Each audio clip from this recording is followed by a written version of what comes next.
This program features live coverage of an African safari and may include animal kills and carcasses. Viewer discretion is advised.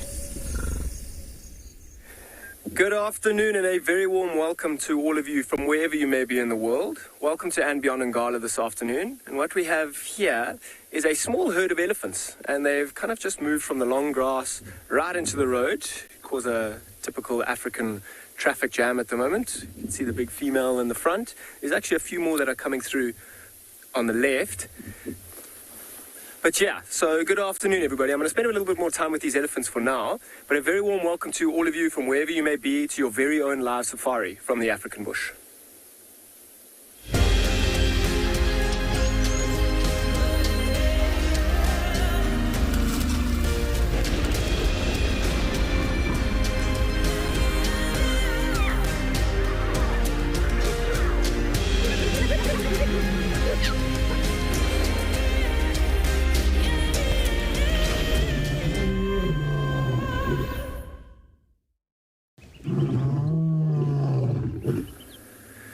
Welcome back, everybody. So I've just moved a little bit forward. I'm actually going to stop right here. There are a few more elephants that are coming on the left, and you kind of lose sight of them. I mean, it's weird to think that you can even lose sight of such a big animal in the long grass, but particularly these smaller ones. I mean, the big female who's now on the road, you won't lose in the long grass, but her younger ones that are kind of meeting up and they're going to come and join her shortly, you can even lose sight of them. You sometimes just see the grass moving down as they walk.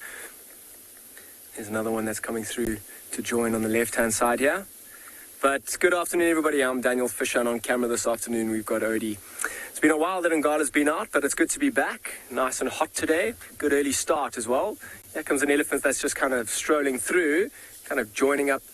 It's like a younger bull that might be on the peripheries of the herd.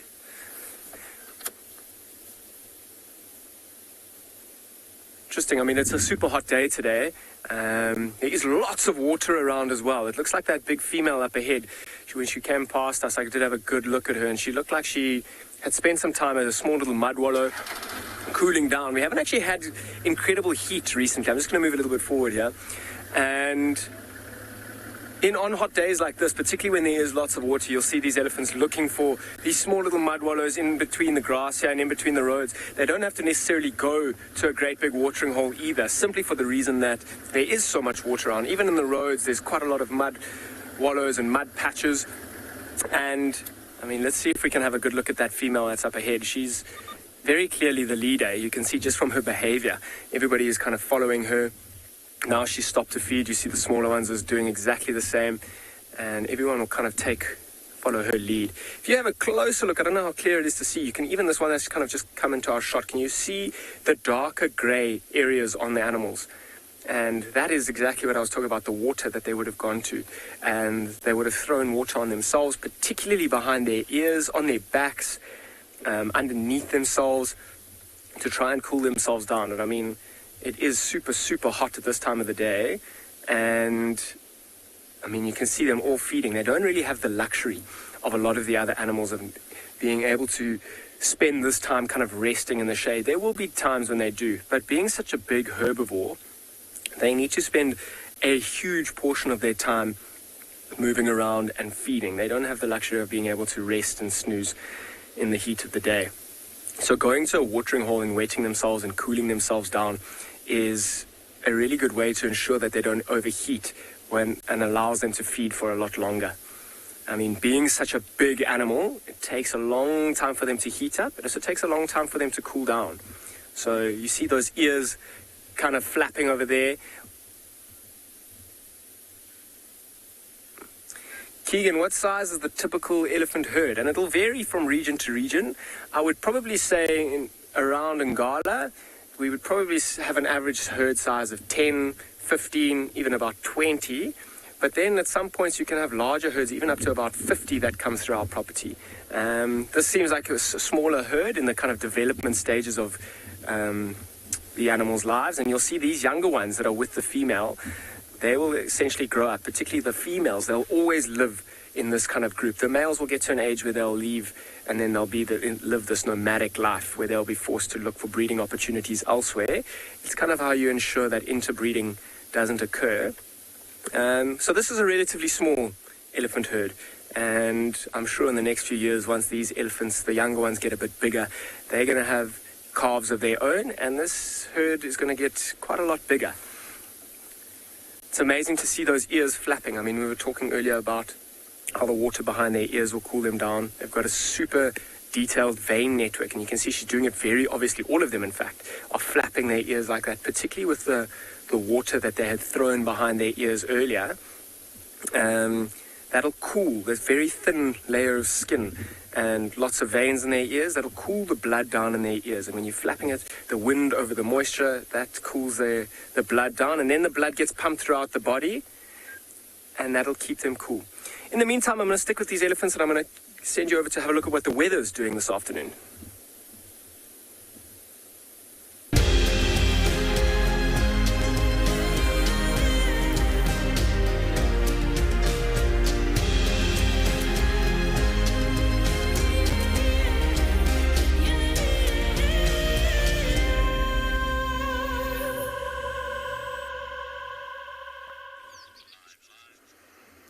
Good afternoon from a very sunny, very warm Ambient Pinder Private Game Reserve.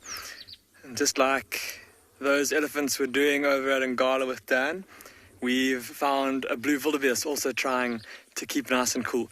My name's Damon, behind the camera is Craig, and we've come out into probably the worst spot on the reserve to come during a hot sunny day like this, but out into the open plains in search of some elephant bulls that have apparently been feeding through the grasslands here, making use of all the lush green grass thanks to our wonderful rain that we've had over the last few weeks.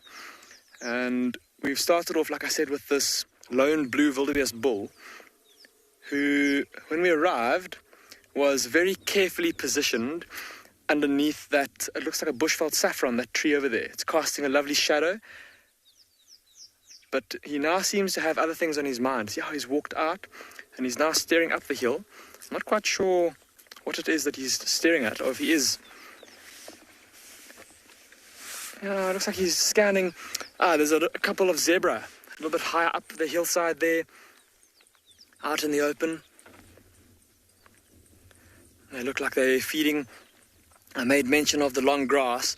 Look at how high that grass is. It's coming all the way up, just about to the zebra's shoulders. They're standing on a road, so that grass is a lot longer than what it looks. I think if the zebra was to actually walk into the grass, some of it might come up to their shoulders.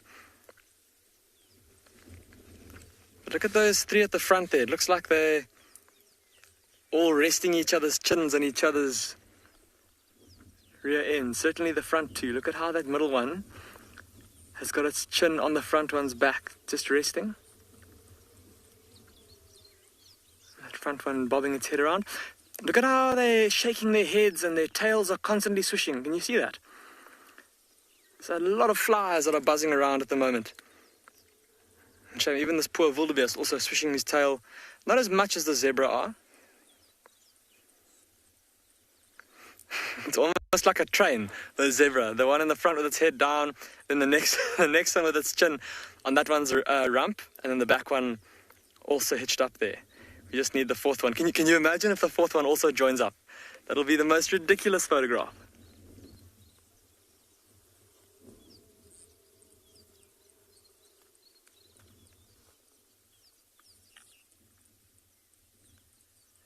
There we go.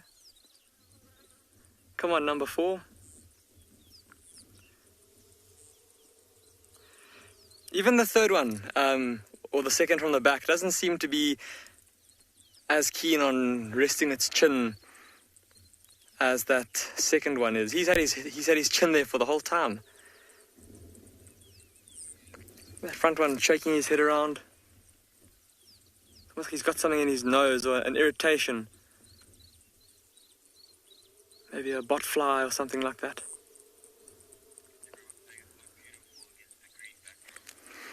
Apparently there's lots of comments about how pretty the landscape is here at the moment and how green it is. It's unbelievable, and the grass is it's thinned out somewhat because we've had a few days of really hot, intense sun. But a couple of days ago, my goodness, driving through here, you could lose a wildebeest pretty easily in this long grass. That's just how long and thick it was. And that's why these elephants have been down here in the plains. I know you saw a herd with Dan over at Ngala just now. We've been very lucky in that we've had all of the herds of elephants here at Ambiampinda, or at least most of them have been down in these open plains. And that's something very special for us here at Ambiampinda, because most of the year, the herds of elephants with their little ones, they tend to spend most of their time up in the far north of the reserve, in the very dense woodland, which can make them sometimes quite hard to see. And you can't quite get an idea of how many elephants there are because of how dense the bush is. But this abundance of grass and the abundance of surface water down here because of the rains has just kept them down here for the last couple of weeks, and it's been absolutely wonderful.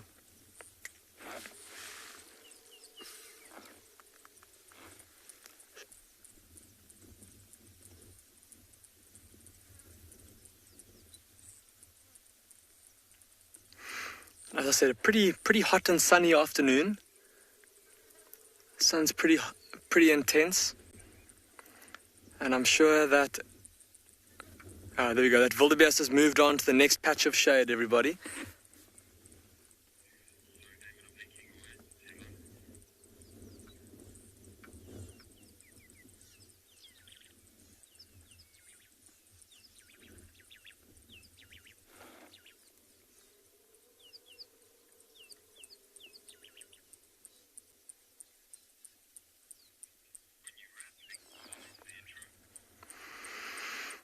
Okay, but nice to have found this wildebeest, and I'm glad that he's found a comfortable spot to lie down in the shade, and that he is in the shade because it's way too hot to be out in the sun.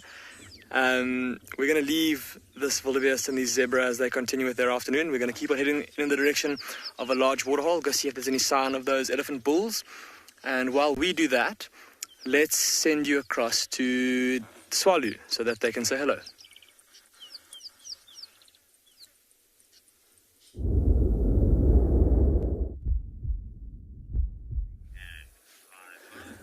I absolutely agree with Damon. He said it's absolutely crazy to be out in the sun, and we're here at Tswalu at a very warm 30 degrees, but I think it's even hotter than that. And we also haven't found the shade like the wildebeest, so we're going to definitely be in search of that, because that will be where most of our animals are today, would be under the shade at the moment. You're with me, Deirdre, and on camera this afternoon is BK. So our plan is to find shade. We've got sort of patchy cloud. Every now and again there's one cloud that goes in front of the sun and gives us a momentary relief. But yeah, no real big trees in the Kalahari, so no real place for us to hide. We'll just keep bumbling along and seeing what we can find hiding in the shade. But definitely up until that, probably another hour and a half at least before this heat starts dissipating a little bit. Very, very toasty, but what a beautiful view out there of the Korannaberg. No chance of rain, just some nice puffy cumulus clouds.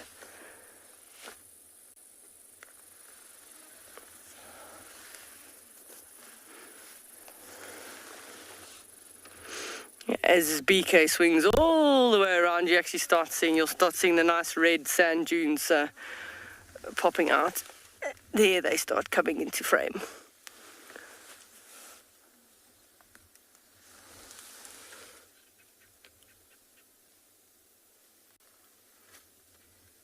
Just absolutely love that red soil of the Kalahari. The contrasting colours between the red soils, the nice green vegetation, and the blue and white in the sky makes for a very, very beautiful picture.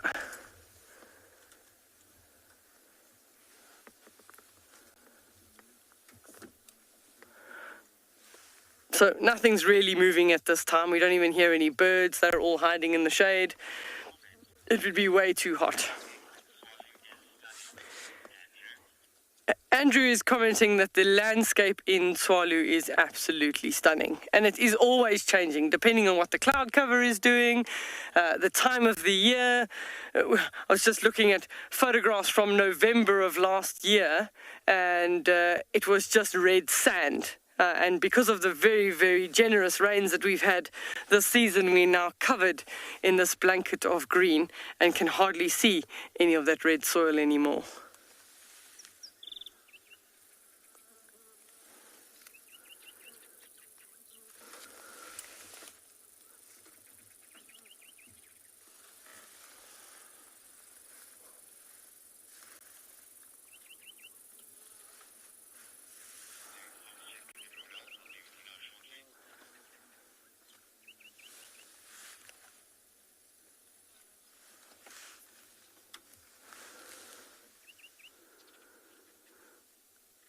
So if you're an animal in the Kalahari and you get incredibly hot days like today, your only option is to go and try and conserve some of your moisture by lying under the shade of the trees. Even the birds, I said earlier, we're not even hearing them calling. They'll just find a shady spot and limit all their movement because they can't afford to lose too much moisture.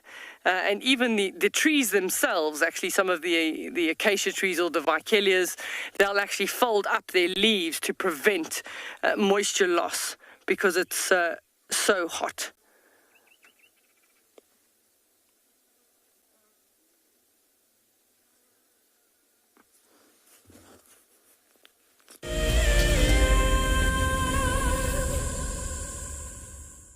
If you love to watch Wild Earth, then we are inviting you to join our Explorers program. For a monthly subscription, you will have the opportunity to win fantastic Wild Earth expeditions. Join our guides for a chat around the fire, receive weekly highlights from our shows, and much more. All the money will go to keeping these live safaris on air, which in turn allows us to escape into nature every single day. Sometimes love wants to make you sing. And sometimes love wants to make you bow and fan your wings to your bow. For the southern yellow-billed hornbill, these are signs that love is in the air. These birds are destined for a season of monogamy at least. Breeding pairs are in it for the survival of their chicks. But before love commences, the male needs to woo his valentine with food in the form of nuptial gifts. My name is Ross and I'm a field guide at and beyond Pinde Private Game Reserve. I love getting questions from guests on Wild Earth because I love sharing and learning information about nature with new people, and it also makes me feel like you're all joining me in real life. If you want to ask a question on Wild Earth, then you need to register on our website. Once registered, go to our live safari page and submit your question below our live feed. Hello, boy. You are a monster. And he's coming right up to us. Hello, boy. Oh, settle down. Settle down. He is very, very close. He's pushing his trunk against the car. You can feel the car moving. Hey, hey, hey, hey. Stop that. Expect the unexpected here on Wild Earth daily. What fascinates me most about the animal circle of life is the intricacies between the large and the very, very small. I mean, it's very easy to go out there and find the large. Once you found the large, the cascading effects down to the small absolutely fascinates me. Alertness and situation awareness is by far the #1 aspect for protecting ourselves out on safari. Catch up with the guides daily here on Wild Earth.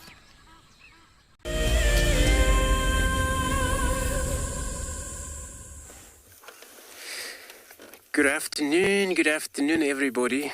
Welcome to Djuma Private Game Reserve again this afternoon, where we're sitting right here on a slightly uphill, but looking at a beautiful silver leaf tree or silver cluster leaf, where its name come from by looking at beautiful of a silver that's showing up in name. My name's Andrew on camera.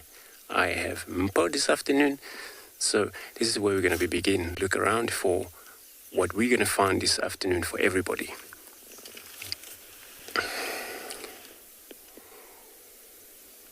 It's actually a beautiful tree out here, where we always, for us as guides, every time you see a lot of these plants in places where there's a low ground, then you know it's never good for you to off-road. Where the ground's soft, you may sink.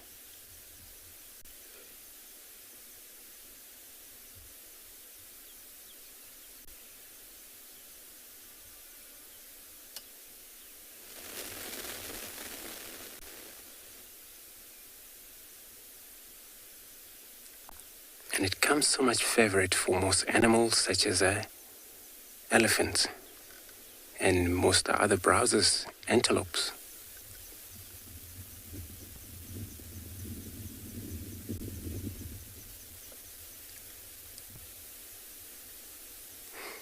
a while ago when I named trees like this as a silver cluster leaf, but a terminalia, where a leaf are very much as silver even at night. When you shine around with a spotlight, you pick it up quite easily.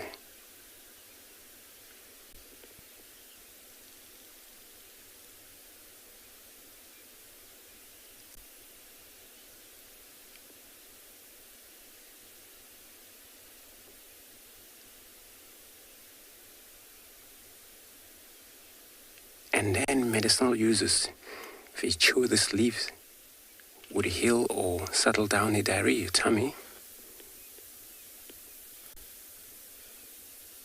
All you do is just chew those leaves and you swallow the sap on the juices, and then you throw out all the remain.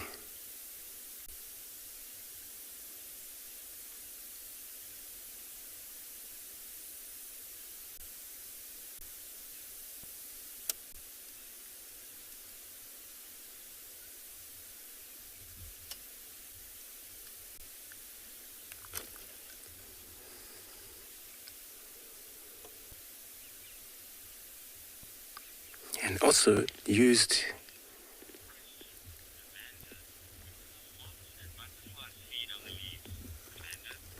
so I'm only asking if some moth and butterfly would eat on leaves, but no, they would definitely feed on or the moisture that is actually occurred within the flowers itself during the flowering time.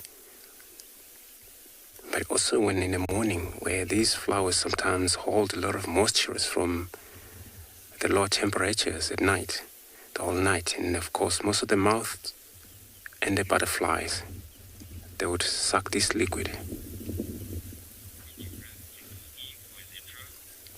So I'm going to carry on this afternoon, search around for anything we're going to find. In the meantime, I'll be sending you across to Steve to say hi to everybody.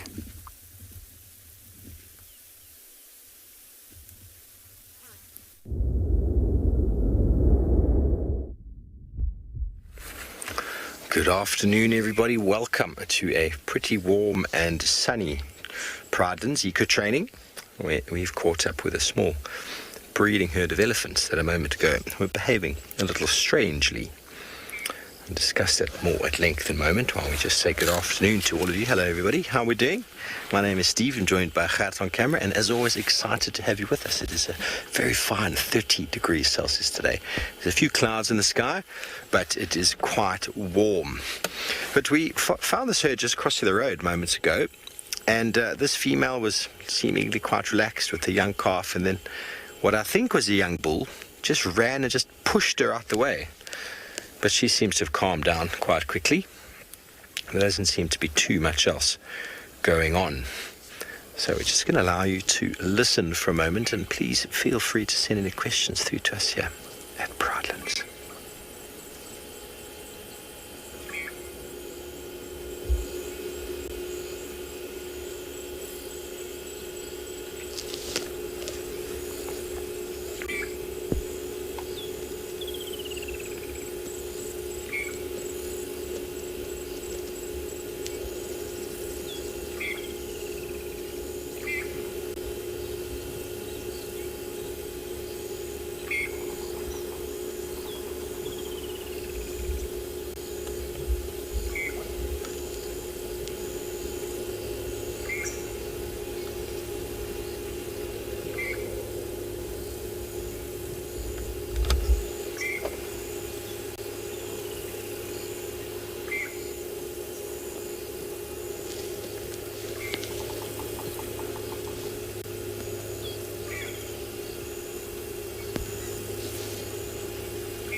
Bruce, well, it seems in summer months elephants go a little bit crazy for marulas, so I suppose that's one of their favourite foods. But in the sort of summer months, they love feeding on all the forbs, the wildflowers and creepers. Looks like it's got some form of creeper in its mouth right now. But throughout the year, they can't obviously get that food all year round. It's just like It used to be historically around the world you could only get strawberries at certain times of the year, or mangoes. Now, due to international sort of transport of the stuff, you can get whatever you want yearly. But that's not the case out here. Elephants have to feed on what is available, but definitely the summer months they get a lot more feeding in, a lot more nutrition to sort of see them through the winter months, and then they feed on the really bitter stuff. Any leaves that are left behind, they rip up the bark, eat the bark, and the bark's often quite bitter, as well as the roots of many of the trees. But they do go a little bit stir crazy for fruit, and definitely enjoy the odd marula. Odd ton of marulas, should I say. Very sensitive smell. He's selecting exactly what she wants to feed on there.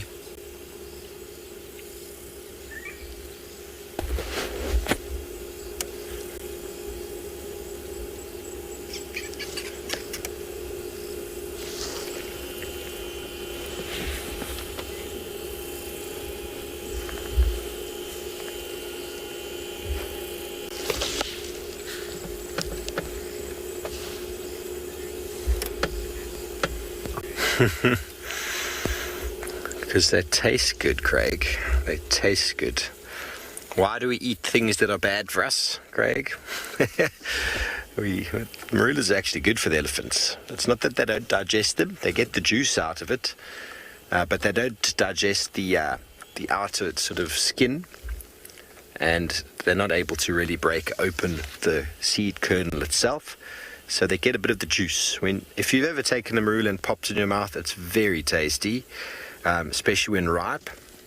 When it's not ripe, it's quite sour. So I think it's a little bit of a sort of a change from some of the very bitter food that they find themselves feeding on.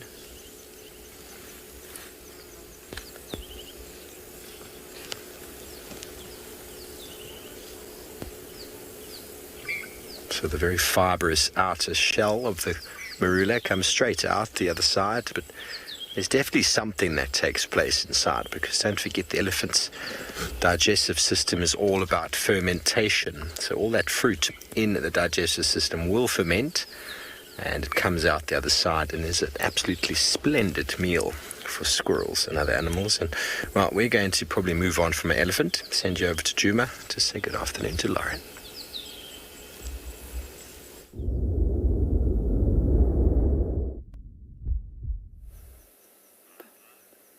Who doesn't love marulas? I definitely do. Now, we have a great surprise for you, but I believe the species in question has just moved, and I don't have a monitor, so I can't see anything that you can see, but I'm going to rely on my cameraman here. Mr. Darby? Yep. That's who's on camera. Lauren is who's talking. Good afternoon, everyone. And how do I position for this little one, Dov? This is all right. We had it perfectly.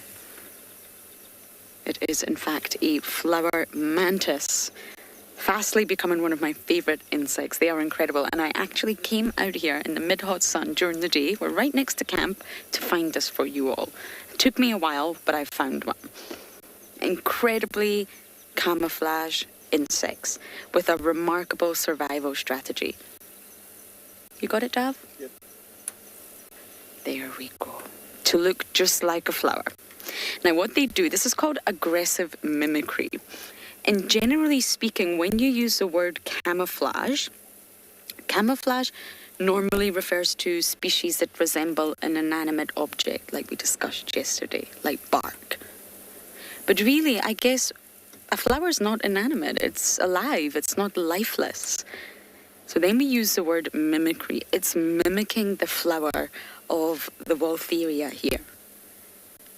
And that's why we call it aggressive mimicry, because it's very aggressive. What it's actually doing is trying to lure in the prey, pretending it's a flower, pretending it's got delicious nectar or delicious goodness for the insect to come along, land on it, and bam, snapped up immediately. And that's why we call it mimicry and not camouflage. And the females are much larger than the males, believe it or not. And it's said, lots of research now suggests that the female's hunting strategy, which is to hunt pollinating insects that land on the flower, is actually what shaped the evolution of the two sexes, if you like. So it's led to big, huge females, and they're absolutely remarkable at resembling flowers, and very, very small males, not too unlike spiders. And the males are remarkable at hiding. They're the ones that hide. They don't wait for pollinating insects. So although they're both the same species, they have remarkable different lifestyles. And how it all began, the mantis at one point in its life, the ancestors, I guess, started to hang around flowers. And then they realized, these flowers are bringing in insects. This is great. I'm going to hide behind the flower. And of course, along the lines of evolution, a long period of time, they've evolved to look exactly like the flower. And it's the females that take advantage of this. So the bigger the female, the bigger the prey she can take down. You get small ants that come, you get small flies, but you also get huge butterflies. So the bigger a female you are, the bigger prey you can take down. But there's one problem, if you think about it. If you are mimicking a flower, you've got to stay remarkably still. The minute you move, your game is over, and you no longer mimic that flower. So it's a challenge. And I'm definitely going to jump out this vehicle and take some photos. And as I do that, we're going to send you guys across to Pinda.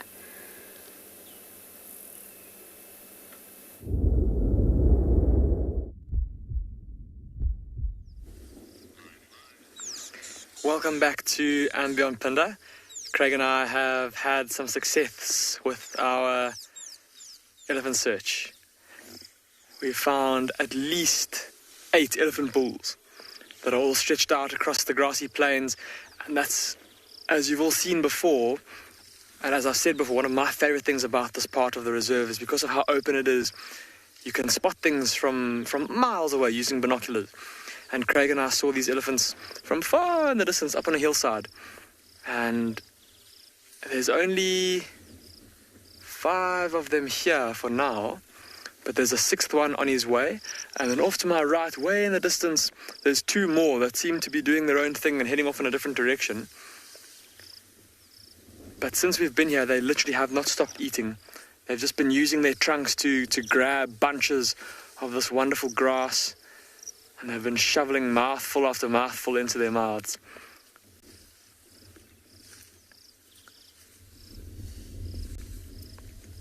Look at how they use that trunk of theirs to gather up the grass, dust it off a little bit, and then pop it into their mouths. And there's that one walking around with a whole bunch hanging out of his mouth. It looks like he's got a big chunk of uncooked spaghetti in his mouth.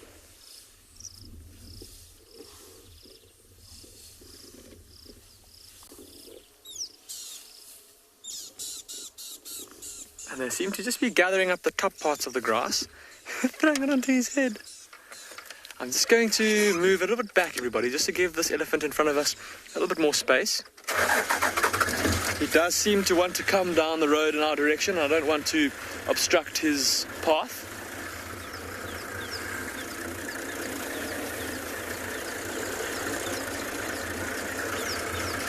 There we go, that's a bit better.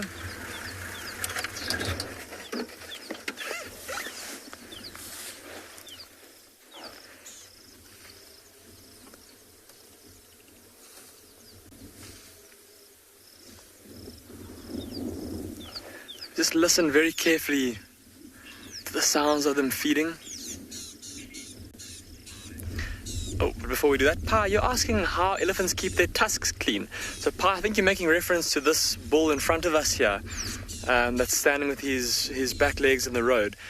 Those tusks, have a look at those. Look at how pearly white they are. They're really shiny, really clean, in, I suppose, relatively stark contrast to the bull off to the right of him, who's got pretty muddy tusks, covered in dirt, much like the rest of his body.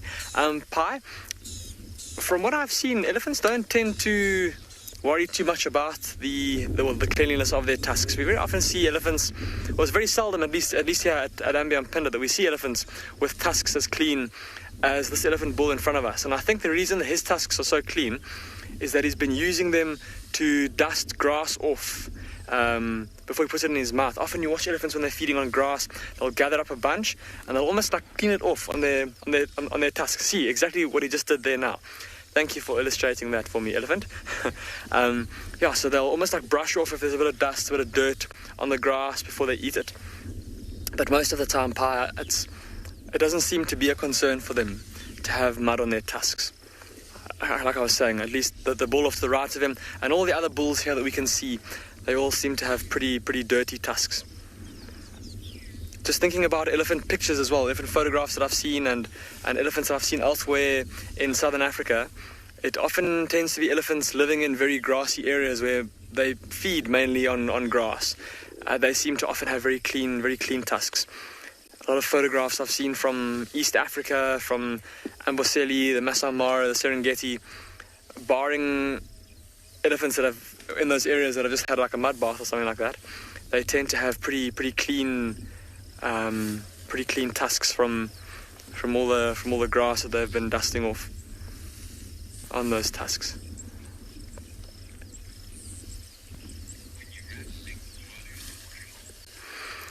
Craig and I are going to spend a bit more time with these elephants. There's, oh my word, there's a 9th elephant bull that's just appeared.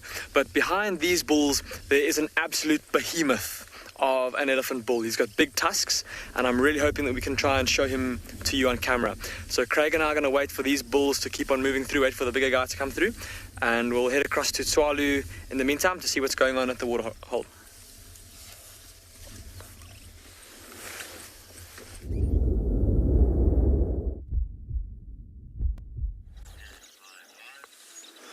So we've just got some Egyptian geese bobbing around the dam. And the good news is that this female has still got 9 of them. 9 goslings are still doing really well.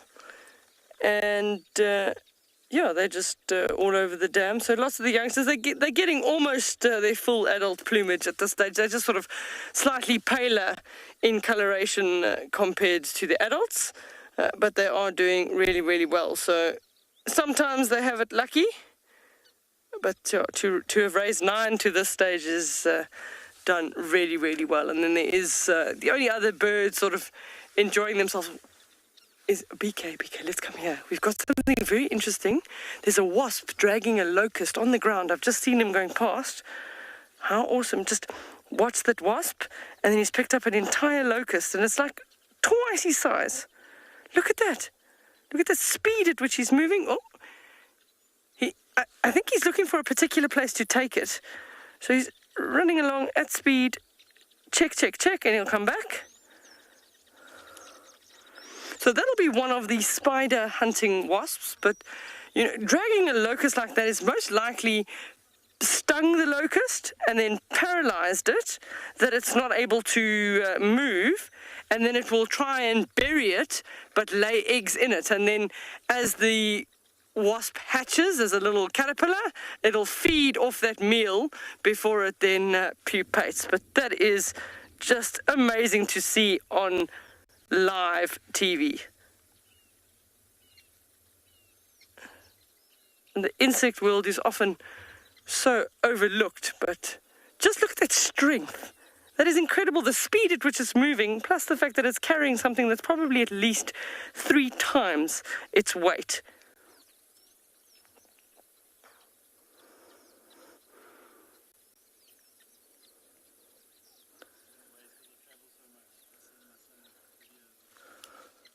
So I don't know exactly where it's going to take it, but that's already moved more than, I would say, almost 10 meters while we've been watching it.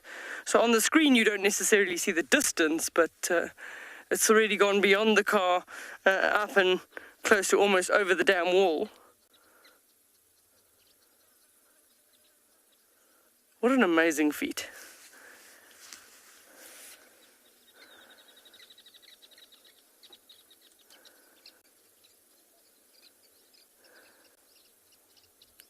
It's almost like we've put it on fast forward, but that is genuinely the speed at which it is moving.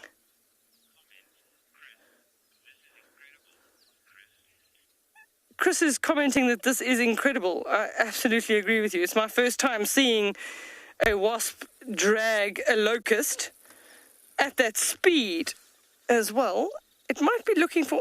What I always find amazing is that the wasps, they've either already dug somewhere that they're going to go and bury it or lay its eggs in it, and it knows exactly where it wants to go. So it's dragging that all the way back to a set location, and how they manage to find that location in the middle of nowhere always amazes me. So it's gone, so it's left the locust, but it's moving around, the wasp is moving around in the little thicket at the back there. Maybe it's just looking for exactly where it wants to put this locust as hidden, because remember that locust could be a food source for a bird or something else, so it's got to get it well hidden quite quickly, and maybe that's the reason for the rapid movement, to just get it out and get it hidden, so that the locust doesn't become a snack for something like a hornbill.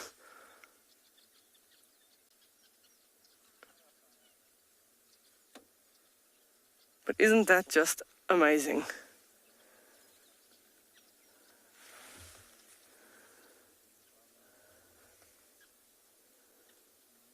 There it comes back.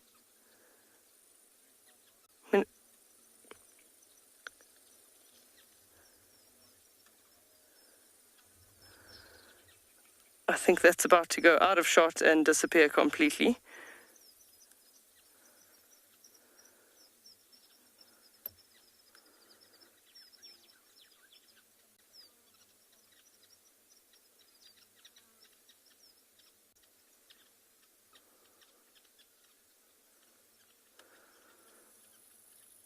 Real, very, very busy. It's even too fast for BK at some points there. Just so busy moving around. So not the typical, a lot of the areas you find like a spider hunting wasp, it almost sounds like a helicopter. These ones don't make noise. We don't hear them flying around, but it was just very, very nice to see that.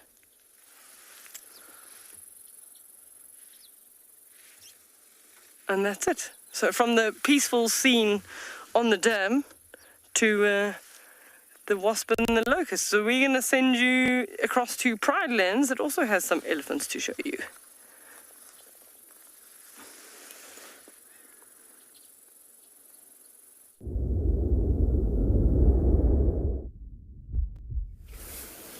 Well, how interesting, everybody. Wasps preying on insects. Well, a very good example of how relaxed elephants can be is when you park off. She's listening. And they come right up to you. Right here in front of us. Female and her calf. And hear them feeding. Got a bit of a stumpy tail. Hello, Mama.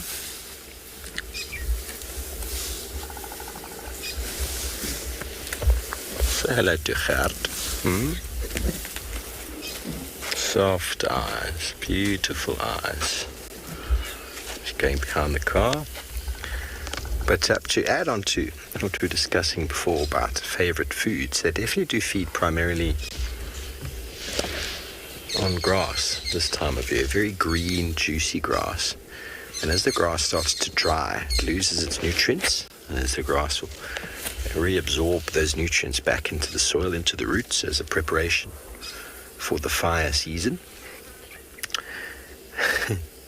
And then they'll have to switch to the other foods, but they will feed on trees and bark and leaves as a sort of balanced diet. You see, there we go, very balanced little nose.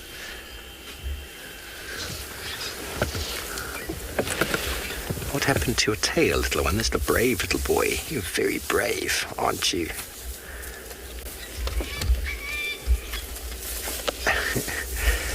And they've now gone right behind the car.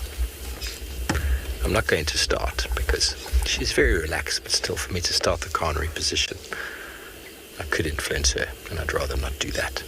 So, we're going to show you this beautiful tree once again on our right-hand side. Oh, she's moved. That'll be good. I'll actually turn now just slightly. Okay, well, while we try and reposition, get you into She's moved into the shade of this marula tree. We were just enjoying some shade. This car is not like the short little Zuma vehicles that you can turn on a penny. This one requires a number of attempts. And there we go. Sure, that was hard work. So they move from shady spot to shady spot just like we do. And a lot of the forbs that we have growing actually grow quite well in the shade. A lot of our shade-tolerant grasses, the buffalo grass, the Panica maximum is a shade-tolerant grass that grows very well in the shade. Oh, she's actually got an injury on her backside from that elephant's tusks. She's bleeding a little bit. I don't know what that other elephant was doing. I thought it was a young bull, but it just charged her, just rammed her out the way. And then she moved off a bit, and then we saw her again a minute later, and as if nothing had happened. Very strange.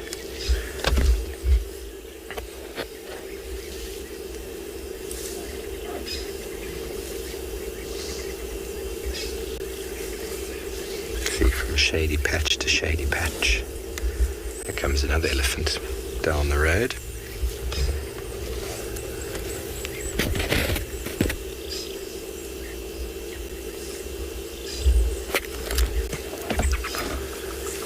Joshua, elephants are active most of the time. They will have times in the heat of the day when they just sort of stand around and sleep on their feet. And then there's also times at night where you might find them lying down and sleeping. But they're generally pretty active. About 22 hours a day they'll move around feeding. But they will have to have a nap at some point. There's more elephants joining at the back there. I wonder if that's a couple bulls. A bit far off.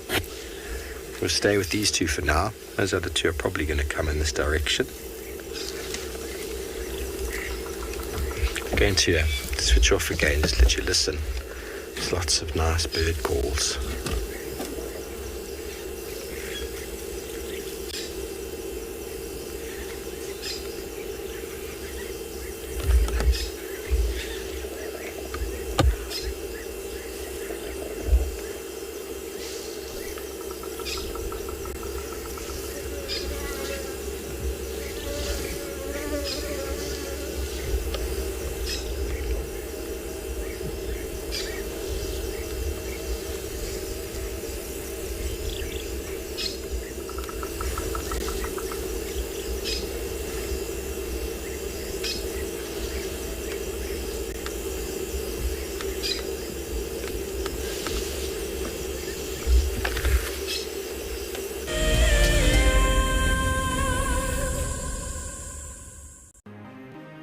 It's the month of March and Wild Earth is offering you the chance to win a brand new prize. Sign up to be a Wild Earth Explorer and you could win a 5-day eco-training ranger experience for 2. Eco-training is the pioneer and leader in safari guide and wildlife training in Africa. The lucky winners can look forward to approaching dangerous game on foot, tracking and 4x4 driving, learning about animal behavior, and even spending one night sleeping out under a blanket of stars. In addition, you will also get the exclusive opportunity to join the Wild Earth team on the broadcasting vehicle. Sign up to be an explorer now, and it could be you that wins this life-changing experience. Terms and conditions apply. Riverbeds are a great way to find water and look for places where elephant have excavated hollows. You can then dig into the sand, and after a couple of feet you should find damp sand which then can be squeezed out or siphoned off for water. And with water being one of our scarcest resources, it is a good idea to conserve water where and how you can.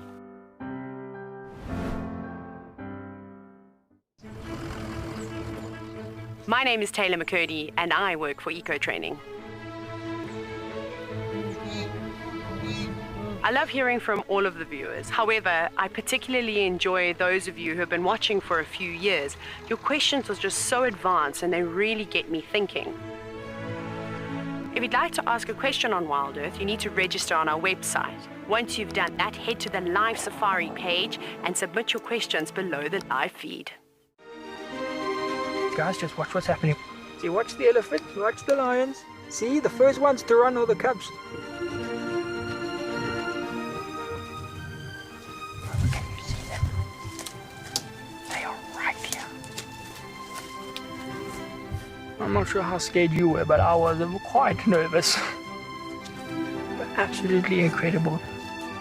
Expect the unexpected here on Wild Earth daily.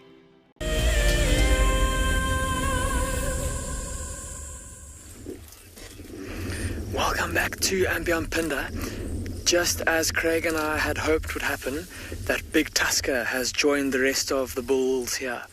Now there's this one in front of us we can see quite clearly. He's just put the kai apple branch into his mouth. Behind him is the big tusker, now concealed behind the kai apple.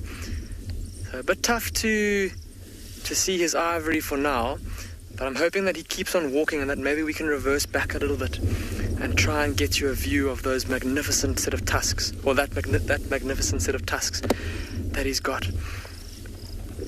The elephants seem to have also slowed down here. When we first spotted them, they seemed to be moving quite, I won't say quickly, but they were moving with purpose, kind of across the hillside here.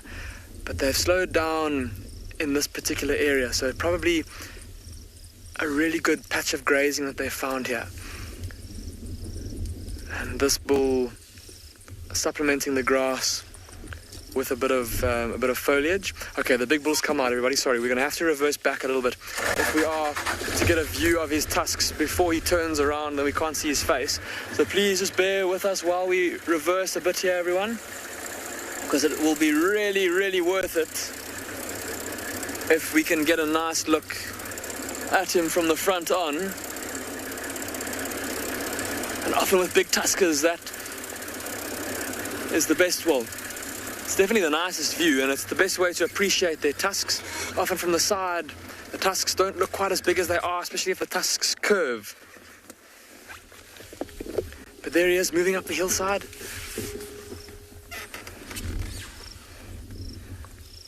Some of you may recognize this particular elephant bull. That, have a look on his left ear there's that very distinctive tear at the top of his ear, and there are those massive tusks. Look at how far down they come. They come down just before kind of where his knee would be. Certainly that right tusk long and straight, whereas the left one a bit more curved. And he is absolutely enormous. Look at how far down that belly of his hangs. It hangs almost right down to his knees. And a massive head, even compared to these other bulls. He's got a much bigger head, a much thicker base to his trunk than the others. And then obviously those very thick, long tusks, all signs of an elephant bull in his prime.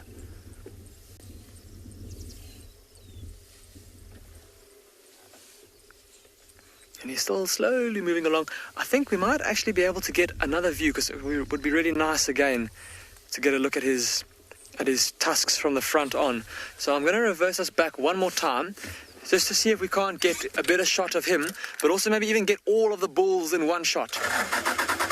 There's 1, 2, 3, 4, 5 at least that we can see in this little area. The big bachelor herd of elephant bulls.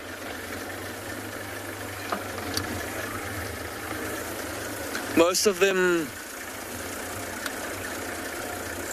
like the one we saw earlier that had the very clean tusks,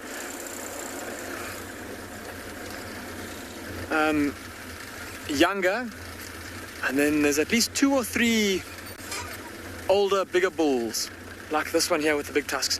Unfortunately, the grass is so long that it's going to be a bit hard to see, but I think that's going to be our best view for now. We'll see maybe if he comes Every now and then he lifts his head and you can see a bit more of his ivory. But yeah, look at how much thicker those tusks are than that bull we saw earlier, whose tusks we were remarking on how clean they looked.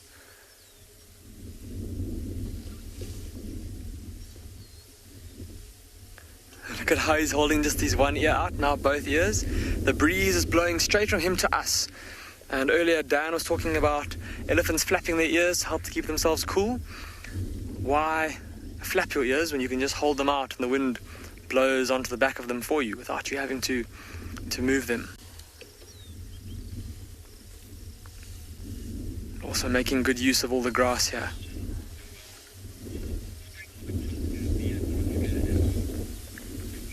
Noel, you're asking a very interesting question. You're asking if the offspring of a big tusker like this will also have big tusks.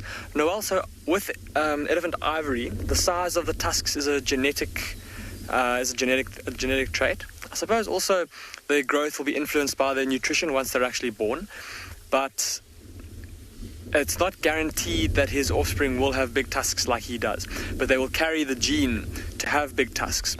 So it may be, of course, with genetics, if the female that he mates with also carries that gene, and if that gene is dominant, then there's a pretty good chance that the offspring will have big tusks. If it's not dominant though, if it's a recessive gene, then it will take, then the percentage chance of the offspring having big tusks is a bit smaller. But if they both carry the gene and that gene is dominant, then the odds of, then the calf is going to have big tusks. Without getting too complicated in terms of the calculations with genetics and, Anyway, so hopefully we'll see in the next couple of years. I'm not quite sure that we know exactly which elephant calves on this reserve he has fathered. And it may even be some of these younger bulls that are moving around with him, may even be his offspring. And we've certainly seen some young elephant bulls on the reserve that were born here that have got some pretty impressive tusks for their age and for their size. There's two in particular that I think by the time they get to the age of this bull, they'll have tusks as big as his, if not bigger. And often with elephant bulls, the growth of their tusks tend to grow quite long and thin earlier on in life, and then once they get into their later years, kind of their 40s into their 50s, those tusks start to grow exponentially in weight as they start to thicken. That's when most of the mass apparently gets kind of deposited, or that's when the tusks tend to grow the most in terms of their mass, is in the later years of their life as they start to thicken, and then that mass grows exponentially. But you can just imagine for this elephant bull, another thing I've noticed about him, and have a look at his head compared to the bull to his right. Now I know the bull on the right is quite a bit further away from us, but look at how much smaller that head is in relation to his body compared to the big tusker in front of us here. And this old bull seems to have a really, really big head in relation to his body size, even compared to other big bulls on the reserve. And obviously those tusks much thicker, so much bigger kind of openings in his skull and in his lip line there, those sockets where the tusks go into. But just imagine for him as well how heavy that head must be. There's the mass of his skull, the mass of his trunk, and then the additional mass of those enormous tusks to support. Craig and I are going to keep on watching these elephants. It'd be really nice to try and get another view of this big bull with his big tusks. While we wait for him to come out of that thick grass, let's go back across to Tswalu.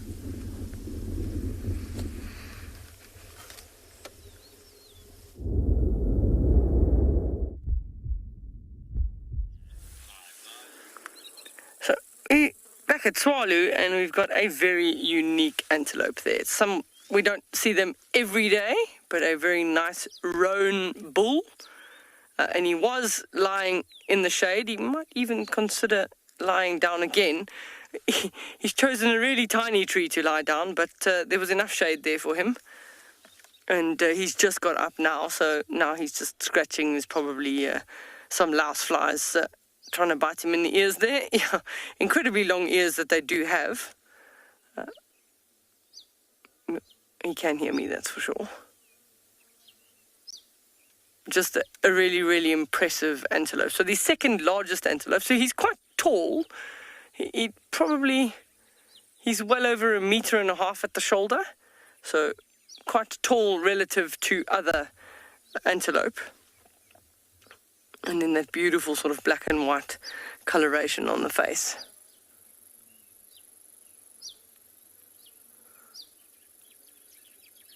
But both male and female will have those curving back horns. The male's just thicker and slightly longer than the females.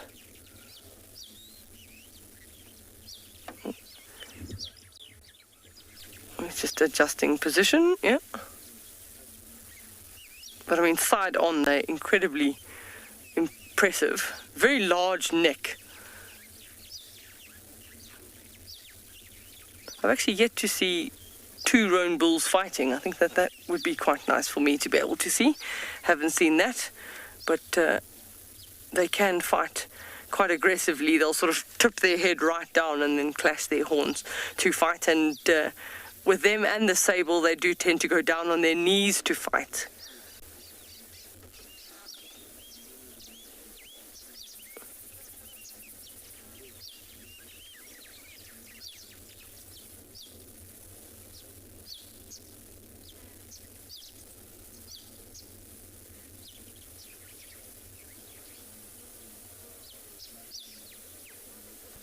Because of the heat that we are experiencing today, he doesn't want to move around too much. Moving around too much results in sort of moisture loss, and then he struggles to maintain his temperature.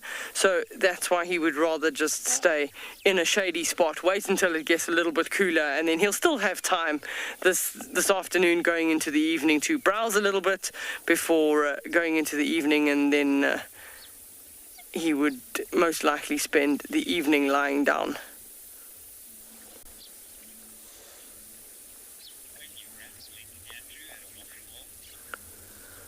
We think he is on his way to the watering hole. We've just come from there, but we're going to send you across to Andrew, who's also at a watering hole.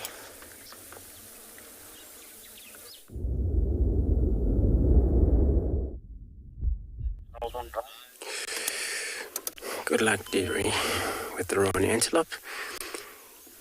It's just a land mammal, but now we've got actually a water mammal, where the hippo in their pool still, they're actually doing a beautiful activity there, playing inside of the water.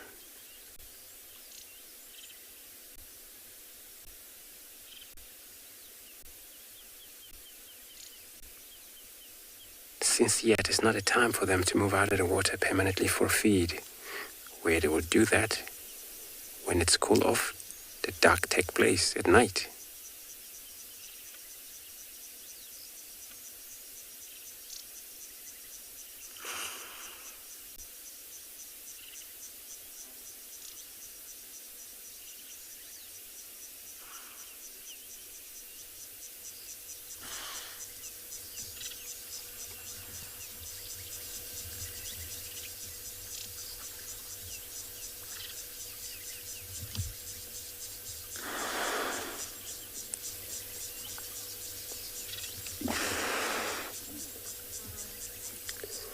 Quite a big a number over here. So looking at maybe 4 of them there. It's probably females and they're all the youngest. Can't be all hers. Maybe 1 or 2. And the rest from maybe another mother.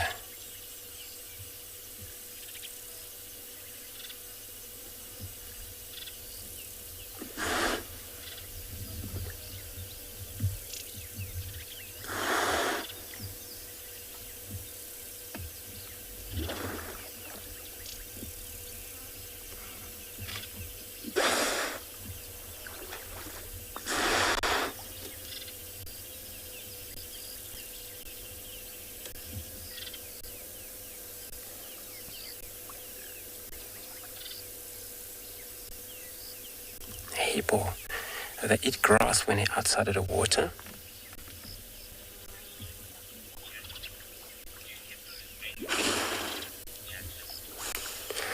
Jackson, so you're asking if a hippo mate for life?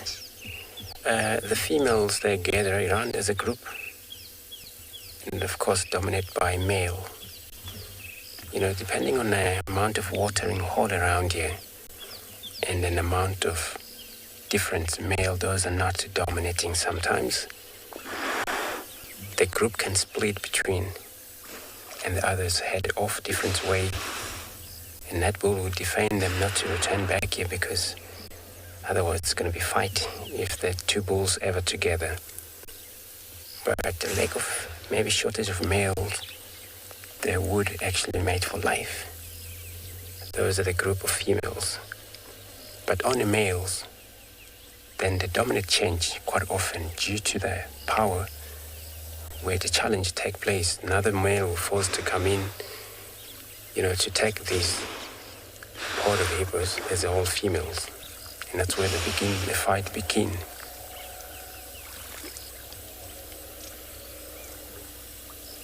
So on males, yeah, can change quite often, but the female, they remain as a group forever.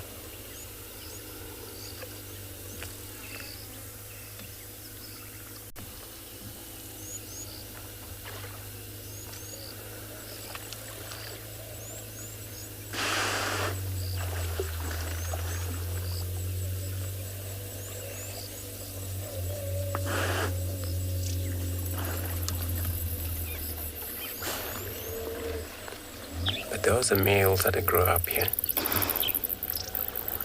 Those are born in this group.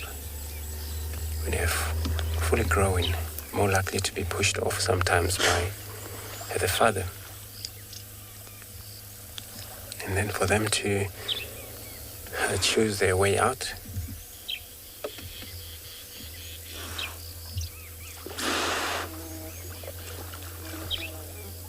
and the only female that will remain in this group.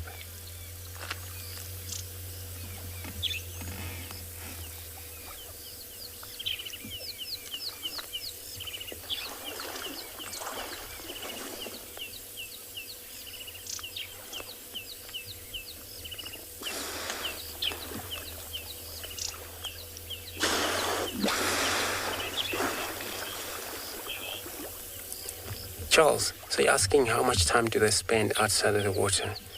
The whole night. So usually some of the people, they will get up anything from 7:30, well, latest 8 o'clock at night. And then 1200,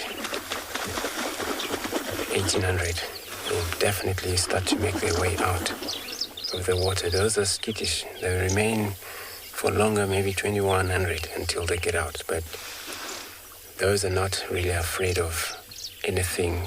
They're not skittish. They tend to get out quite early.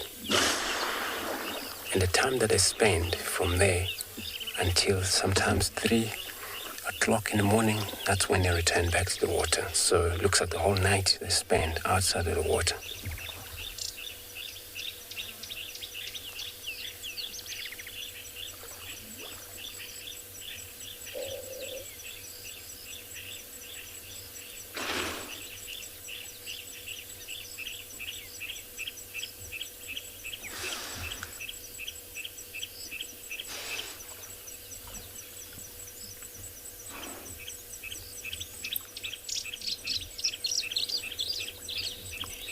And then all that night when they're outside of the water, since there's no sunshine, and the whole skin of this animal, it's all a little gland which produce oily secretions, which is able to soften the skin since they're outside of the water.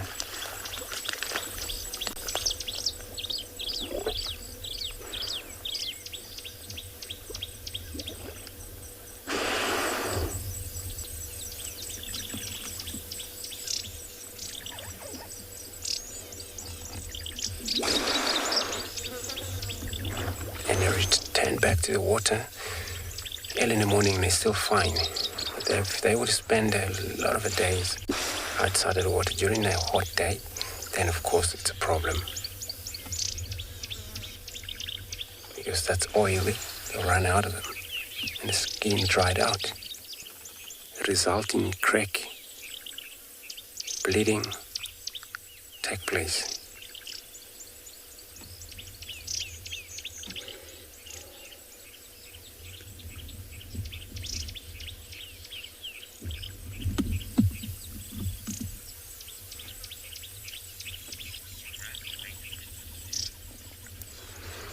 So I'm going to continue doing my search around here, see if I can find any tracks that we can follow for a cat. I'm going to be sending you across to Apinda.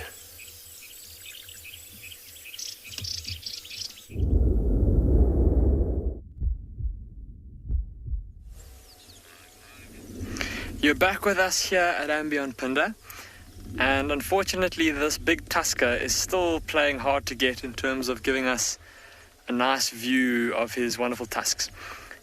See, he's currently buried in that thicket in front of us there.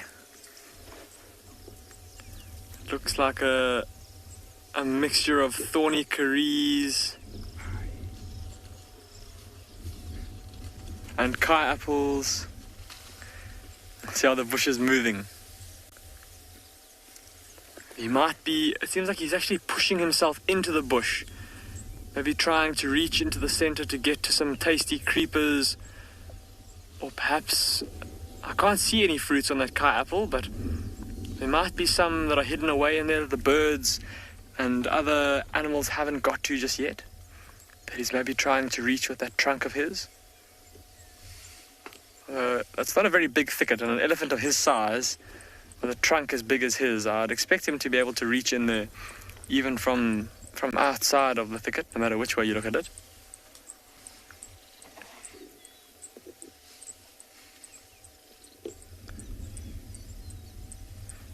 With all of these bulls still very slowly moving through this area, it's obviously, like I said earlier, a really good pasture, really good nutritious grass.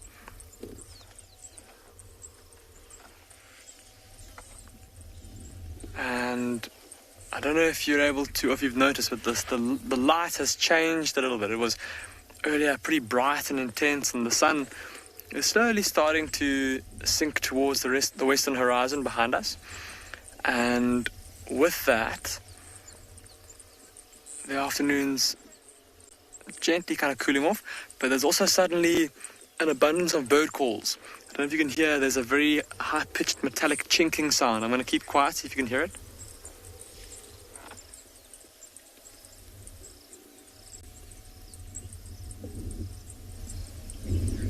Like a tink, tink, tink, tink. And that's from a Zitting cisticola, a tiny little brown bird that lives in these grasslands, that at this time of year often does little display flights.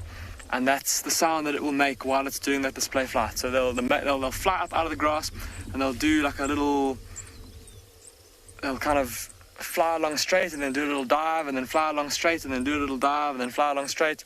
And as they do that, they'll give off that zitting sound. And they're all displaying in this long grass. There's a couple of barn swallows also that are flying around the elephants. No doubt feeding on the insects that they're disturbing as they feed. But yeah, unfortunate that we didn't get a chance to get another look at this elephant bull. I think Craig and I are going to move out of this area. We've spotted some rhinos glistening in the distance, their bodies covered in mud on this hot day, and we're going to see if we can try and get closer to them.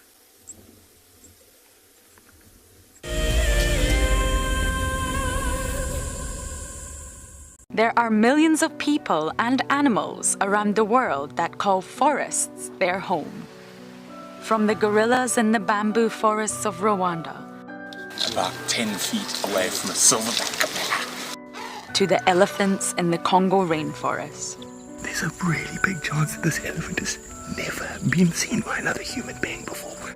This World Wildlife Day celebrates forests, forest species, and the countless livelihoods they sustain. So in 1998, we had this idea to go and put a live web camera on a waterhole somewhere in the Sabi Sands next to the Kruger National Park. And I approached just about every single landowner, and everybody thought I was completely crazy until I met Yuri and Pippa Moorman.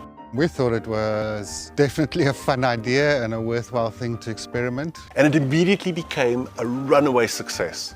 And it gave people all around the world the opportunity to watch a little piece of Africa, day and night. Back in 1998, it was the very early stages of the internet. And all we were able to do was to get a 30-second refreshing JPEG out of that camera. But over time, what we began to do is focus more and more on trying to develop this concept of giving people the opportunity to go on safari. Even though we live just 500 meters up this hill, we still put the camera on to see what's happening. Absolutely, we watch it ourselves. My name is Lauren, and I'm currently working in Djuma Private Game Reserve here in South Africa. I love answering your questions during the live safaris. It's my favorite part. It feels like you're on the vehicle with me, and I'm able to teach you exactly what you want to know. If you want to ask a question on Wild Earth, then you need to register on our website. Once registered, you must go to the live safari page and ask your question below the live feed. We have a baby pangolin, a baby pangolin. This is off the charts. This animal is about from your fingertips to your elbow. That's the total length of this animal. This is unreal. This is unreal. This is unreal. This is like now my 4th Christmas in a week. We should do this more often. Tune into Wild Earth every single day. It's in your nature.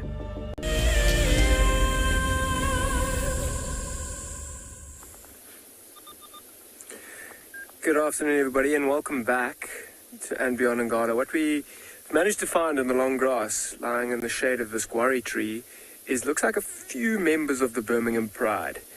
And I can see what looks like an older lioness that's quite close to us. It looks like there's those 2 cubs who are around a year old that are also hiding under the tree. I'm sure their mother's at the back there as well. It's just a guess, though. It just looks like there might be 4, maybe 5 lions underneath this guarri bush, just taking it very easy.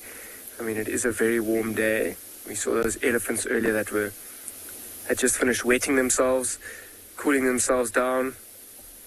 These lions as well are taking advantage of the good cover.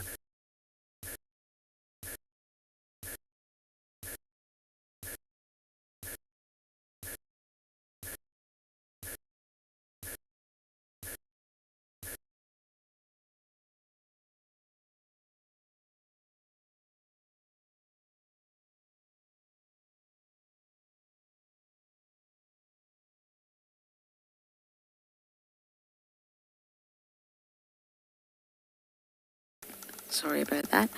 It's very, very efficient for them. They live upside down, they feed upside down. They actually even... Davy, I think that's our dragonfly. I think this is the Lucia widow. Just up here, I don't know how to describe it to you. Possibly 7 o'clock at the very end of the branch. It's a black dragonfly. Can you see it?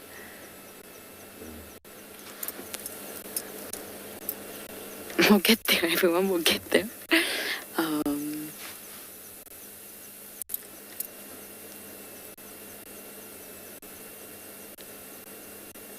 We had this one for you this morning, but then we raced away to Tandy. Okay, I think I'm going to have to jump out the vehicle. I do not know how to show Davy exactly where this dragonfly is.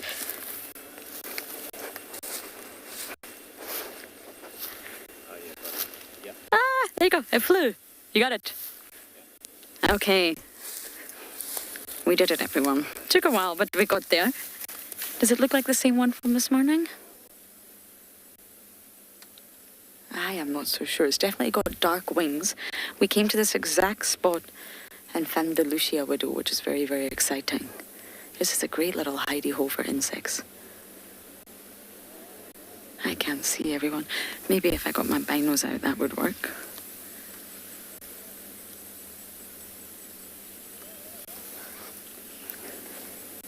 Anyway, going back to the spiders, I just wanted to give you a good look at that insect so you can all identify it for me. I think it's a widow.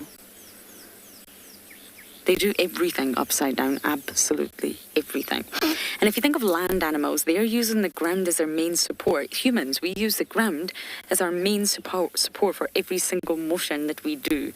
We ground ourselves, really, and we've evolved to have legs that are capable of supporting our weight, our entire body, no matter how heavy or how light we are. Spiders, it's not really the same for them. They spend most of their lives hanging suspended from webs anyway. They sort of walk, if you like, and I use that word loosely, by swinging under the influence of gravity. So they swing, swing, swing, and that's why they don't need to worry about being the right way up. They can actually be upside down. So they've evolved disproportionately longer legs. So this orb web spider that you're actually looking at can't really walk on the ground properly. They can, but they won't get very far. They haven't evolved that way. They've sort of evolved in such a way that their entire life is to be suspended in midair, hanging from a web. They're different from your average spider, if you like.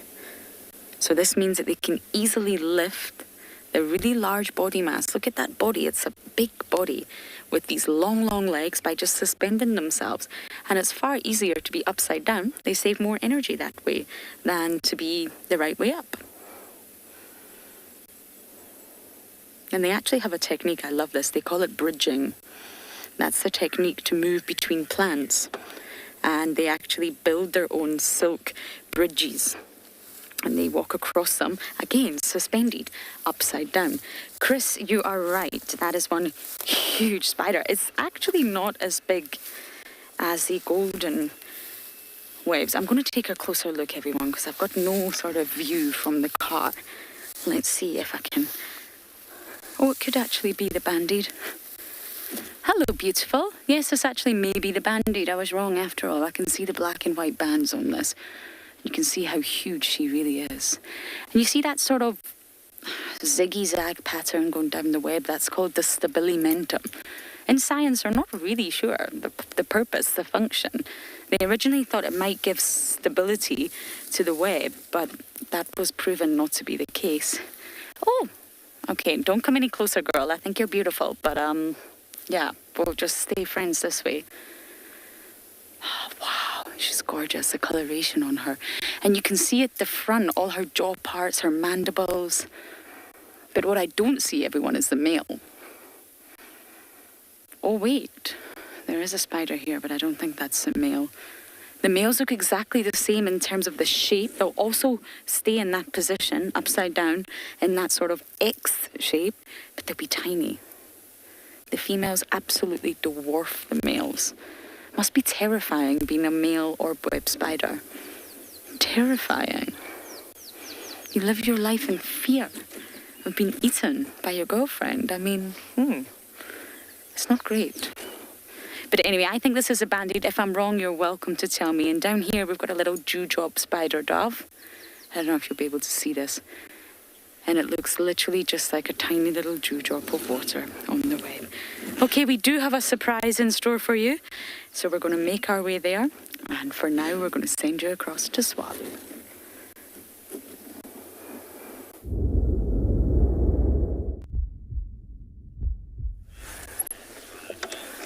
So we've just found 2 male ostriches, but both of them male. And sometimes if you have a look at them, they're incredibly hot. Their wings were wide open and their beaks open, panting. We might just have to wait till they come out in front of the bush. Yeah, they're going to come out this side. Let me go forward. Just hang on for a second. So what I did notice between the two, as soon as the one started moving, with ostrich, if one is more dominant than the other, he actually lifts his tail in the males. So it would suggest that the one on the left-hand side is slightly more dominant than the one on the right. But it's not always the easiest to see. So just sort of white and brown tail feathers. It's not uncommon to find mixed group of ostriches together, or just males, just females, or males with females.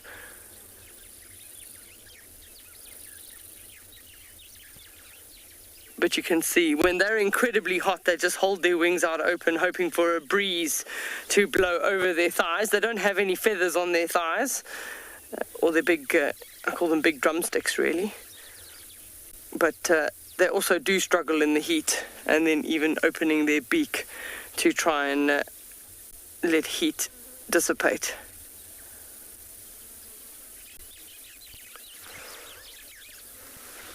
A little bit forward again. Let's try again. It's just the odd one tree in the way. So yeah, they are relatively far away from us.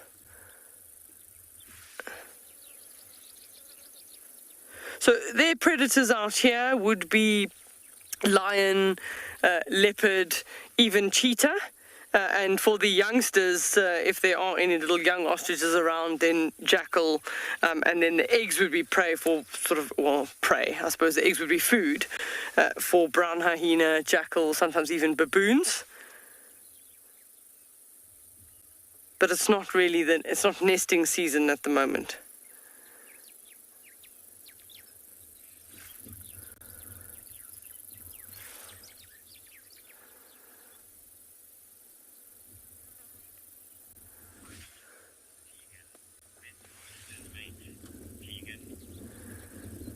So Tegan is asking the question, when do ostriches mate? So it's generally around the end of the winter season, July, August, in that they'll mate, and then sitting, once the female has laid the eggs, she'll sit on that nest for 90 days before those eggs hatch. They're quite large eggs.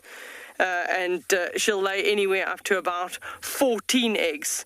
And sometimes there's sort of less dominant females in the group that will also add eggs to that nest. It's known as egg dumping, but the most dominant female will lay her eggs in the nest, and then she puts her eggs in the middle, and then she uses the subordinates' eggs.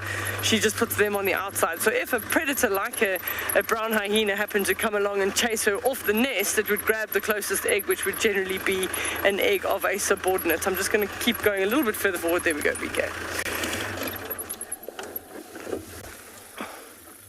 So the males and the females do take time on the nests, and one of the reasons why people believe that the ostrich males have got black feathers is that they tend to spend the night time on the nest, and then the females have got the lighter brown feathers and they tend to spend the daytime on the nest.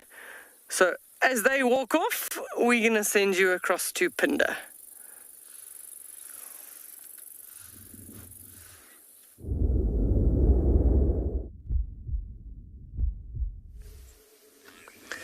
Welcome back. You've got us just in time. We've managed to catch up with that rhino we can see in the distance, and it turns out it's a mom with a tiny calf. The grass is so long that it's very hard to see it. Can you see just to the right of the mother, there's those little ears and a little hump sticking up out the grass. That's the little calf with its little ears swiveling.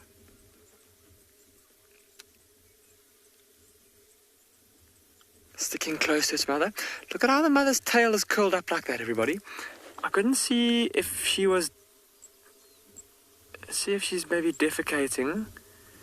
If she's not, that kind of behavior is normally quite indicative of a rhino that's excited or upset. But the rest of her body language suggests that she's not nervous or upset. Maybe she just caught the scent of something. There's a bit of a stronger breeze that blew across the front of her, coming in from the left of the screen. Maybe she caught the scent of something. To see her back above the top of the grass, heading down the hill. That gives you an idea for how tall the grass is at the moment, everyone. I mean, that rhino, it's probably 1 meter, 60 centimeters at the shoulder, maybe a bit more. 1 meter 70. and it's just the top of her back that's sticking out. And as they disappear, sure, we race to get to everyone. I'm glad that we at least managed to see that rhino and her little calf. I think they're going to keep on heading down the hillside looking for more grass to eat, and maybe heading towards the thickets at the base of the ravine there for the evening. Let's go back across to Steve.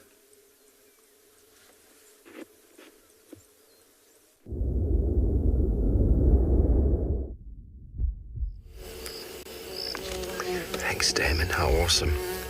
See some rhino this afternoon. We've stumbled across a juvenile martial eagle that has got a crop full. And we were driving down the road and it was actually on the floor on a small mammal. We don't know what it was. We quickly reversed all the way back up the hill, hoping that it will go back. Massive birds. Martial eagle is probably one of the most impressive raptors you'll come across. Look at that beak.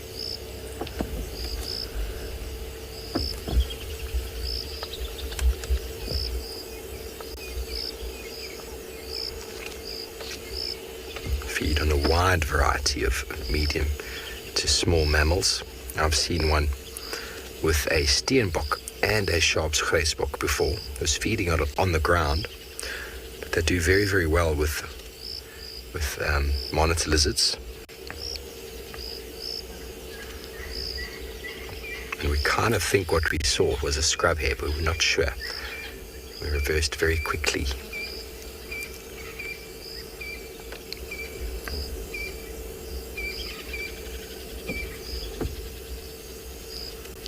So incredible hunting strategy of this bird is it soars very high. Incredible eyesight, say between 5 and 6 kilometers away, then dives down, smashing its prey. Sometimes can hunt from a perch, but does not hover. It's too heavy to hover.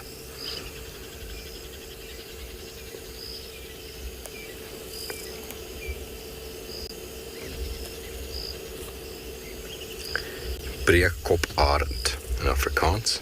Breekkop. What does a breekkop mean? Wide-head eagle. Arend is an eagle. Polymetus bellicosus is a scientific name, both referring to the very versatile and aggressive nature of its hunting abilities. Polymetus is derived from the Greek word polymos, meaning war, and etos, eagle. Bellicosus, Latin word for war-like.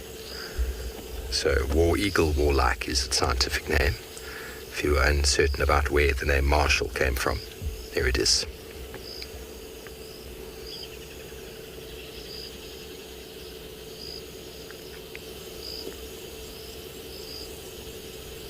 I might ask, how did I know it's a juvenile? The adults are completely dark on the head with a sort of white spotted chest. Hello, Amanda. You want to know the weight? They get up to just over 6 kilograms. The females being slightly heavier than the males. Generally, in your large predatory birds, the female is a bit bigger due to the fact that she spends more time on the nest, and the male spends more time bringing food. So him being a bit smaller is a little bit more sort of energy efficient.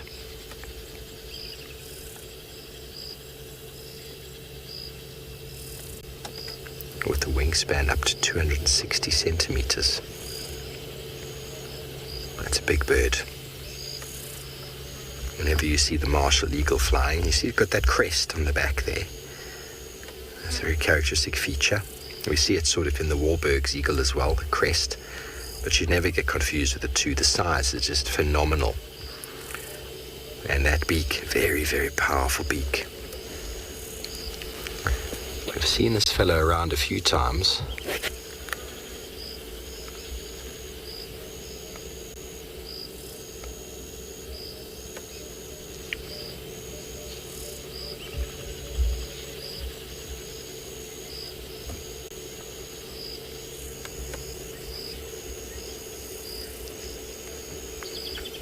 Okay, everybody, well, we're going to stay with this marshal, see if it comes back to its kill.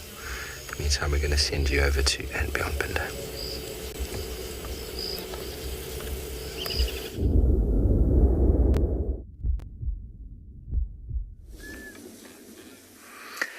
Unfortunately, Craig and I weren't able to get another view of that rhino and her calf. But with all this abundant grass, there's just grazing animals everywhere. And it wasn't too long before we found some more animals that are also taking advantage of all this lovely succulent grass, and in the form of this herd of zebra. And there's been quite a few groups that have been crossing the road here in front of us, heading down the valley, just like those rhinos are doing. There's a group of maybe about 10 or 12 of them off to our right, including two that appear to be, I can't quite see from here if they're fighting seriously or just sparring, but there were two that were really going at it for a bit, jumping up and down and rearing up. Even now, look at those two. It looks like the one's biting the other one.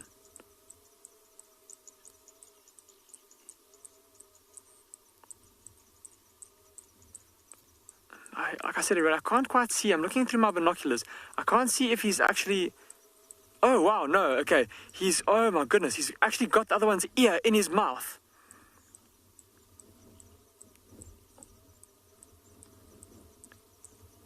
And there's flying hooves and kicks going everywhere. And every now and then you can just hear this thudding sound of a hoof connecting with the other zebra's hide, and the odd clamping sound or clacking sound of jaws trying to clamp down onto a target, but then missing. The sounds of teeth clacking together. Probably two stallions. Perhaps a young male stallion trying to come into this dominant stallion's territory and trying to take one of his mares away.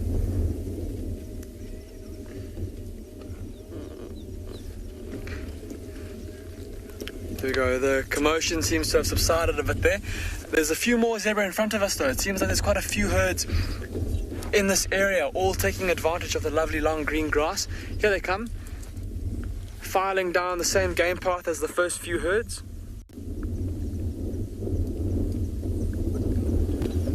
And just looking at them, all of these groups have had males, females and youngsters, so all different kind of family units, different harems that have all come together around the abundance of food.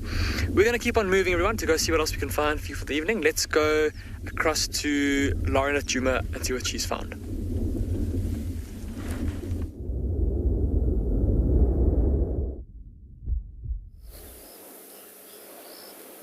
We have managed to come across Mr. Maribs, who's just chilling in a fantastic looking marula tree. Would you look at that?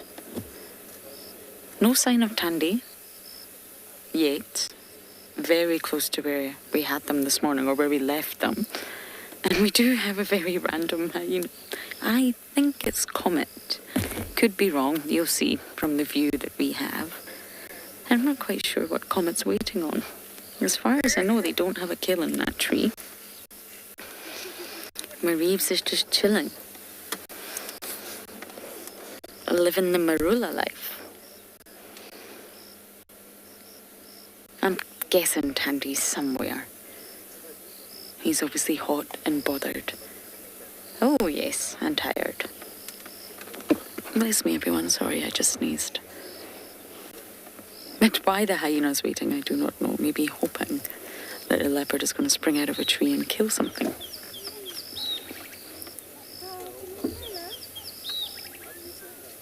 Oh, it's nice to see him. Oh, he's hot. It's incredibly hot. I don't actually know the temperature for today, but all I can say is it's hot, hot, hot. Almost feels like we're in full swing of summer again. Although we're constantly reminded that actually we're not. We're moving further and further away from summer. But Tandy's belly this morning was absolutely ginormous. So she was full. I'm not entirely sure about Maribs here.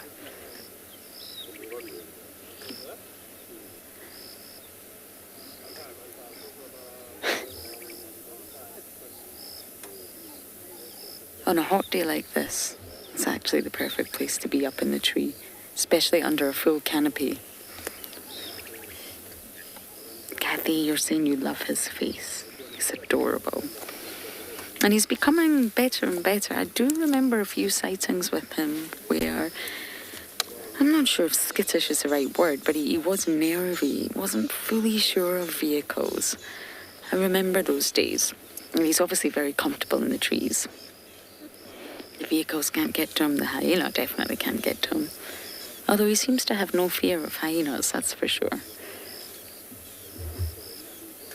But it was just lovely seeing them interact this morning. If any of you missed it, we did have Tandy and Mareebs together. And he just wants to be with Mom. He just annoys her and annoys her and annoys her. And he constantly whips his tail around her. It's really interesting behaviour. She also does the same to him, but I would say he's a little bit more tactile. And this is actually really important in leopards. The tail has sort of large number of functions. Not only to balance in trees, not only for communication, interspecific communication and intraspecific communication, but also for social bonds. So although leopards are not really said to be the most social animals, they are social, especially when mothers and cubs are together, let's say. And that's why they constantly wrap their tail around one another. It's maintaining their social bonds. It's affection, really. I guess the human term would be affection. I've done a really horrible job at parking here. We may have to move soon to get into the shade. Comet's disappeared. Shall we go forward, Dobby, and get some shade? I think that's a brilliant idea. Ah, there's Comet. Thank you for putting your head up, dear. I think it's him.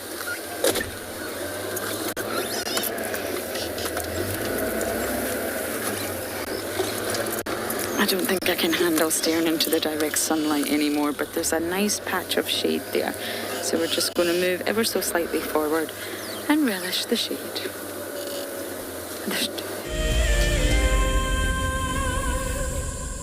On a bushwalk, we become part of the natural landscape.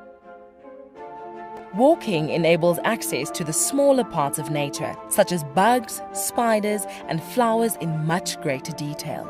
These are the wing buds right here. Isn't it just amazing? I've never seen anything like this before. It is so beautiful. Look at those little legs. Now, it's your turn to go on a bushwalk. Join us from Pride Lands as we reconnect to the place that first taught us how to be human. The reason why we see that wildebeest by himself is because he's a male, or a bull, as we typically would call him. And what he does is that he marks and defends an area.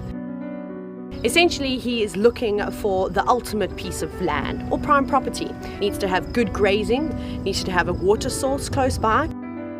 And not too far away from here, there's a sickle bush thicket that would provide just enough shelter from the wind and the rain. My name is Steve, and one of my favorite things at Wild Earth is getting questions from you. The type of questions that I really like are those ones that really help us to unpack and understand and really integrate the ecological knowledge and fully appreciate the importance that animals such as these Cape buffalo bring to the ecosystem. If you want to ask a question on Wild Earth, you're going to have to register on the website. But once registered, just head on over to the live safari page and enter your question under the live feed. Guys, have a look at what we've got. This is better than my birthday. Look at that. This is the first time that I ever see cubs this small.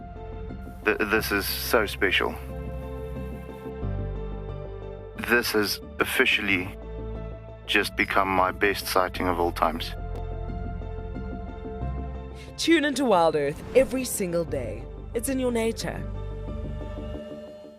Hello everyone, my name is Trishala and I am a naturalist and safari guide here in Juvenile Game Reserve in the Sabi Sands in South Africa. I think that the information that we provide and most importantly the questions that you ask give both you and I a really good idea of what's going on. My friend Fernando here, he's a flat-necked chameleon and I love them. They're just these gems that you manage to find in the bush. Catch up with the guides daily here on Wild Earth.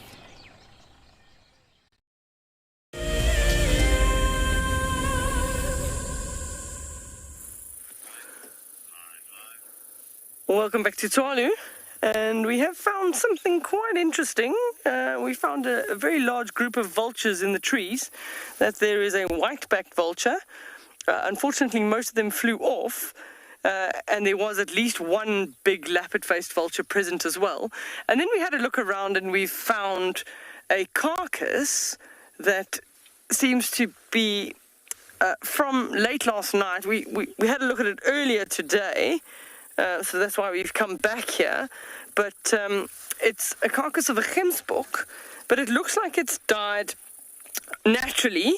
But it had one or two puncture wounds in it, so we think possibility that it was a bull, and that it possibly had been fighting with another bull and had sustained sort of puncture wounds from the horns that had gone sort of septic, and then it had died as a result. So there had been a couple of jackals that had nibbled on it since early morning, and then we're quite perplexed at this stage because there was a large number of vultures, but none of them were on the ground feeding. So we don't know if there's potentially a predator present around that we can't see, and that's why the vultures haven't come down to feed. But we'll definitely we'll move on, allow the vultures to come back, and then hopefully we can sneak in a little bit later and see maybe the vultures squabbling over that. The volume of vultures that were here would finish that within a couple of minutes. So that's what we are hoping to see, but the vultures have to come back first. So that's just one white-backed vulture out of many that was here, but they all have scattered in all different directions. And it's not like it's an old carcass that is putrid and that the skin is too thick. It's slightly open, which is why we don't understand why none of the vultures have even got into it, and they haven't even started attempting to finish that. But it won't take them very long when they do. Once the first brave one lands on the ground, then the rest come in, and they'll all start squabbling over what's left.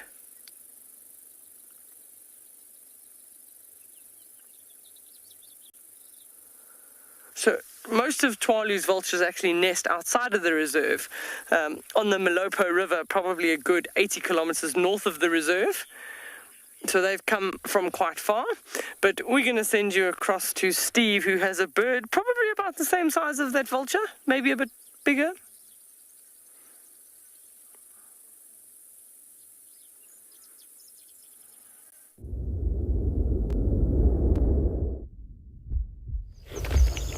Welcome back, and how perplexing. I hope Deirdre figures out what exactly happened there. Our martial eagle is still perched on his branch, her branch.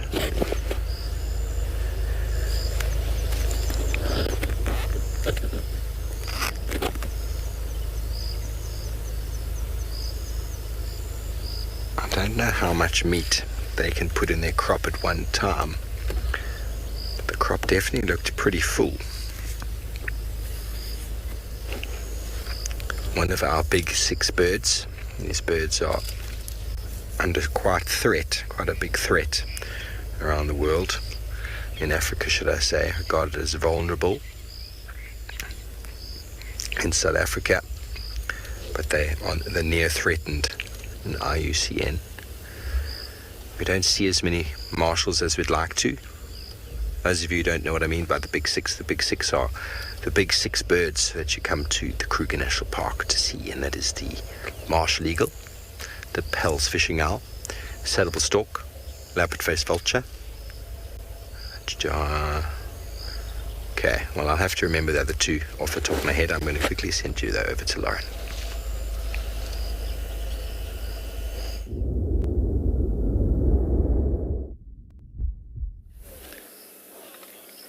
This is probably the best view we're going to be able to get right now. He's jumping all over the place from branch to branch to branch, but we're facing into the sun. So we can only really offer you a silhouette, but ribbons here. Good old ribbon. And comet. And don't know why they're here. There's no kill as far as I can see. Unless there's a very, very old kill of Tandies. That's also possible. Okay, the other vehicles are moving, which means we'll also be able to reposition a little bit, which is great news. So that we don't have to quite face into the sun. I mean, hyenas do follow leopards. That's entirely normal. However, once they discover that there's no carcass, there's no delicious treats waiting for them, it's really uncommon for them to hang around. So maybe there's something here that we're actually missing. And maybe once we get closer, we'll be able to piece that together.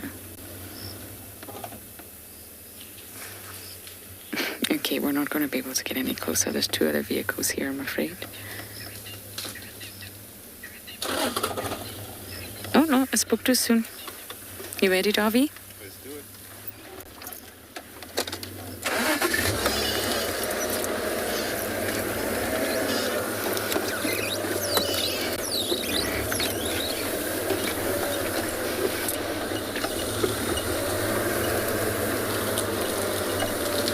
My goodness, this is a very, very tricky sighting. Yeah, I think if we go round, we're going to get a view of him. Yes, I see his little face. Here we go.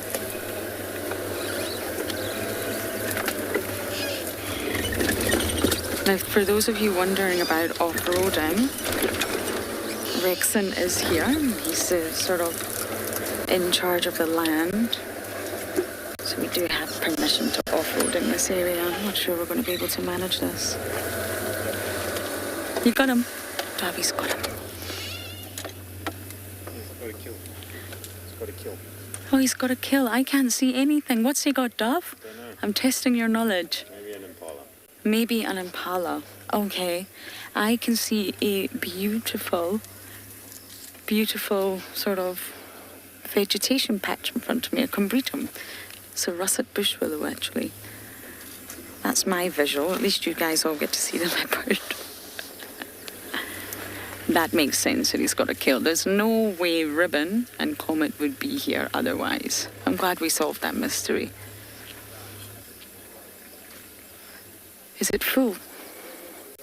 It's just a leg. It's just a leg. Okay. Well done, David. You're doing good. In case any of you wonder why I can't see anything, I'm going to show you. This is my view. That's what I can see, so just in case you are unsure. I'm going to rely on you and Jarrett to tell me what's going on up there.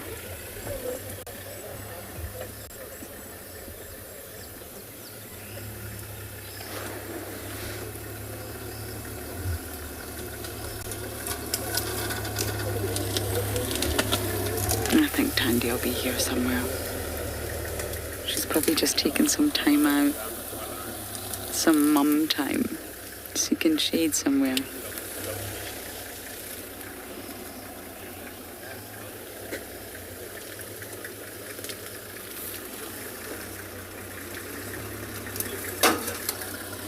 Oh, thank you, Jarrett. I'm getting commentary here. It's exactly what I need. My Reeves is chewing on the leg. I wonder if it was Tandy's kill, because she was just enormously full, and she collected him from Chitwa. He was very close to the Mulwanini, where he seems to spend most of his time. And then she's brought him back here, and he just follows her. He just follows Mom. So I wonder if that was her kill. And he's now munching on it. He will kill, he will sustain himself on numerous little small things. Of course, Mom allows him to feed on her kills too. And slowly but surely, he's going to start having to practice his hunting techniques. He's going to have to make lots of failed attempts. There was statistics that I think are quite out to date now. For the Kruger Park, I think it's a few years old now, it was leopard kills or attempted hunts only result in success 16% of the time. 16. That's very, very low. So they stalk, they They hunt, they ambush, but it's not always successful. I mean, that's less than a fifth. So it takes a lot of practicing to home in on your skills.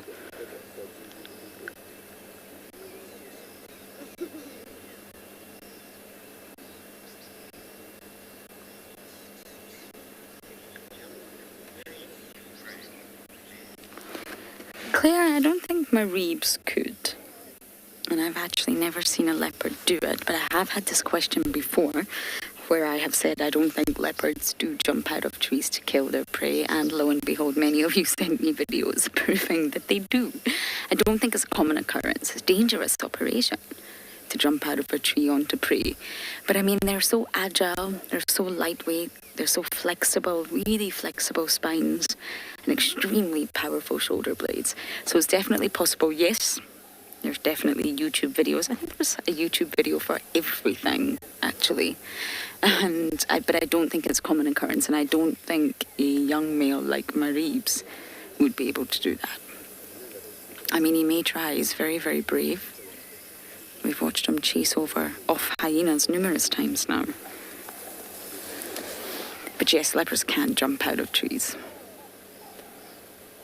But they've also got to be careful how they land. Although they're very nimble on their feet, they can't really afford to risk injury. One wrong landing could result in a severe injury, which means they couldn't hunt. And they're solitary cats, after all. I mean, once Mareeb disperses, he's on his own. Yes, he will mate with the ladies, but other than that, he's on his own.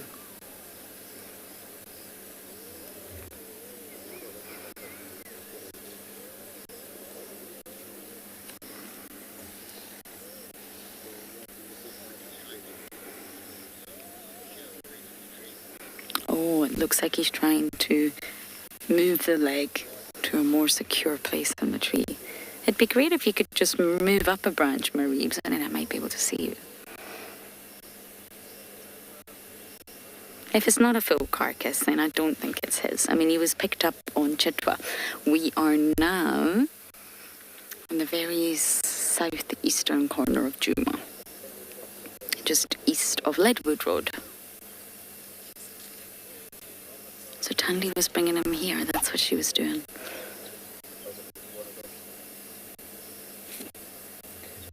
And actually, There's a squirrel in the tree. there's a squirrel. Davi spotted a squirrel. Is a squirrel losing his mind? It's shaking his tail.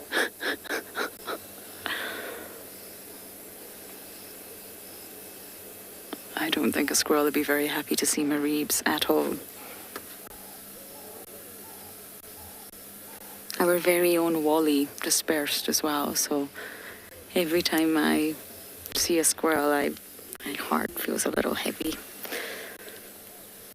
I do miss Wally, but it was time. He took a very strange liking to my hyena soft cuddly toy, so he was definitely ready to go out into the big bad world on his own.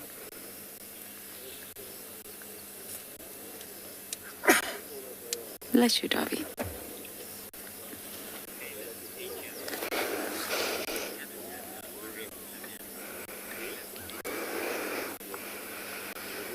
Caleb, you're 8 years old.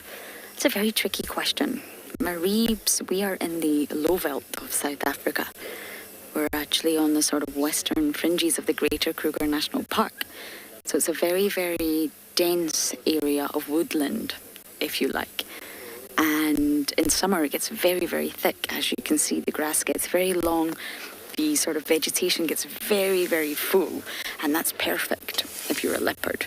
Leopards in Africa generally tend to prefer being around riverine systems. That's their preferred habitat, where there's a river system.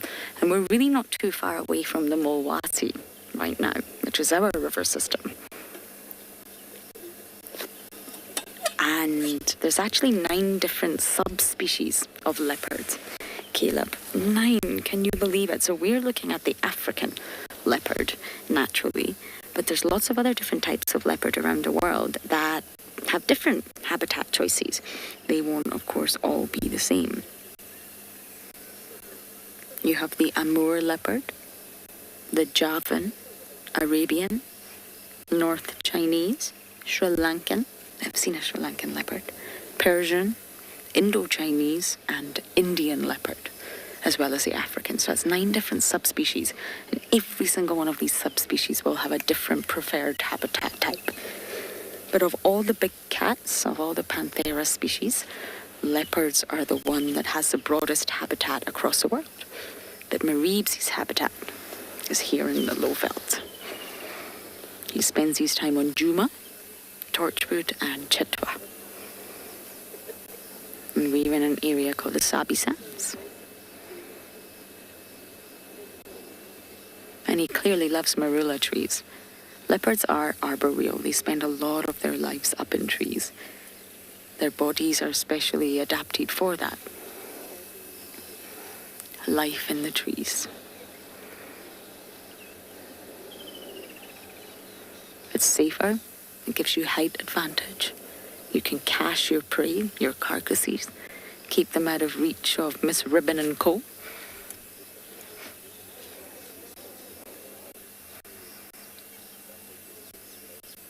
Seek shelter. There'll be nice shady patches. I'm sure you can even seek shelter from the rain as well, in trees that have a really thick canopy.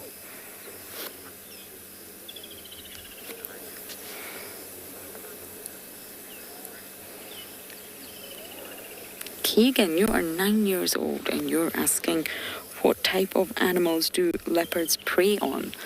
Well, that's a very good question because almost anything. There was a wonderful study done that showed a leopard can eat a huge range of prey species, up to 92 different species in lots of different phylums. So you will find leopards eating antelopes, impala, duiker, steenbok, nyalas, wildebeest. Then you will find them eating reptiles, monitor lizards, snakes. We found Tingana eating a rock python a few times, tortoises. You will find them eating frogs when they're young. Marib's probably snacks on frogs when he can catch one, and birds. We actually had a sighting with Marib's not so long ago where he was feasting on an Egyptian goose. And we've also had Tingana eating fish. Dead fish. He didn't go and catch them himself, but still, he was feasting on all the delicious catfish.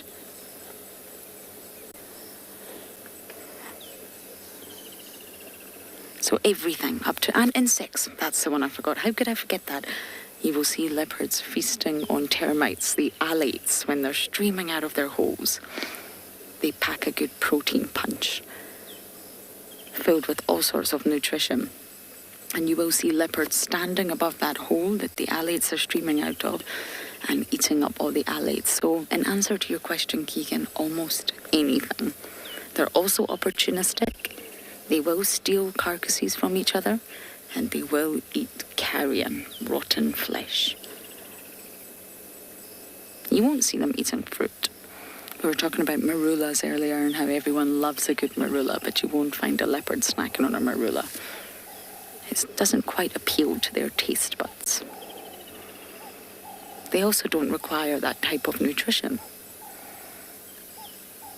Cats actually synthesize their own vitamin C, their own ascorbic acid. They don't have to get it from the food that they eat. And although marulas are very, very high in vitamin C, 4 times more than an orange, they don't need that. Their body provides that for itself.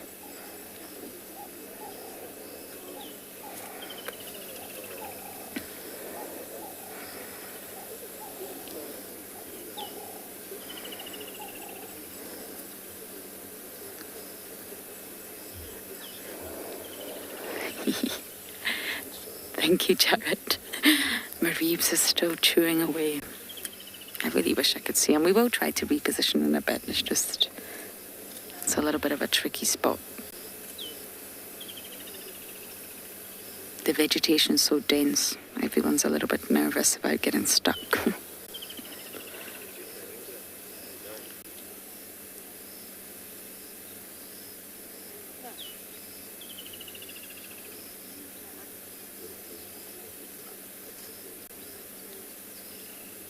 can hear the woodland kingfisher. That sound will soon disappear. And we'll miss it. We complain once it's here, and then when it goes, we miss it.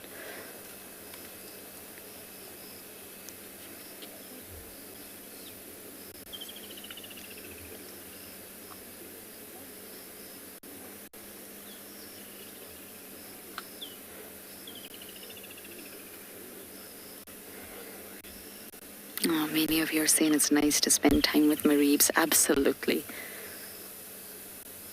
He is such a stunner. And really, if you think about it, generally speaking, we will only have 6 months left with Mareebs until he will become ready to disperse. He could disperse at 18 months, he could disperse at 20 months. But it's coming. So we need to make the most of our time with him. I'll never forget the day Hosanna really did disperse.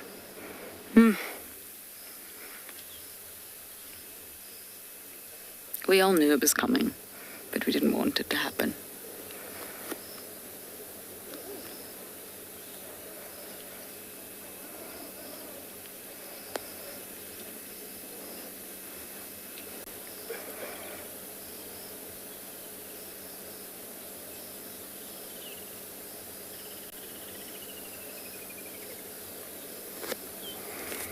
Okay, I'm going to sit and gaze lovingly at my russet bush willow, and hopefully soon we'll have better views for you all.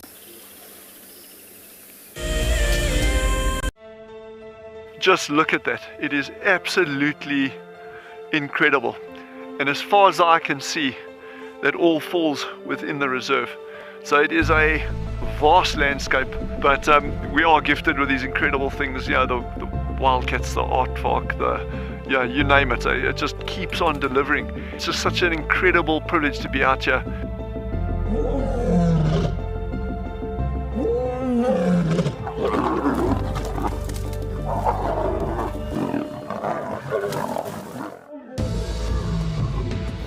And when you think it could not get better, Mother Nature says, hold on tight.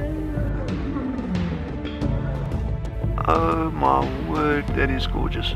We are cooking on gas this afternoon. Have a look at what we've got. Look at how this is the best day of my guiding career so far. We have a baby pangolin, a baby pangolin. We're just gonna go very quietly, very quietly. There's your aardvark. And for those of you who've never seen one, this is one of the big safari specials on any reserve. I'm just holding my cap because otherwise it's going to blow away, and with this storm coming towards us. Absolutely beautiful to be able to see water flowing in this volume in the Kalahari.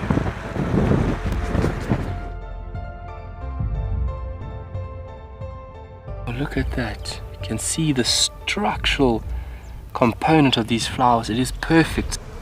Such a treat to be in and amongst these incredible insects. How lucky are we? You can see how close they are to the vehicle.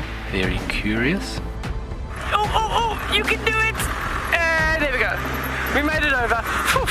But look at that view. That's absolutely stunning. You can see how they're going into stalking mode. Okay, there we go.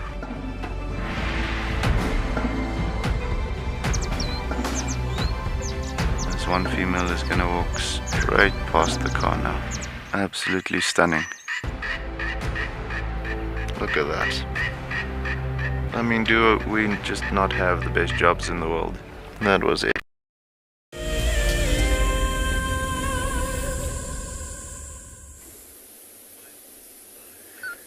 Welcome back, everybody.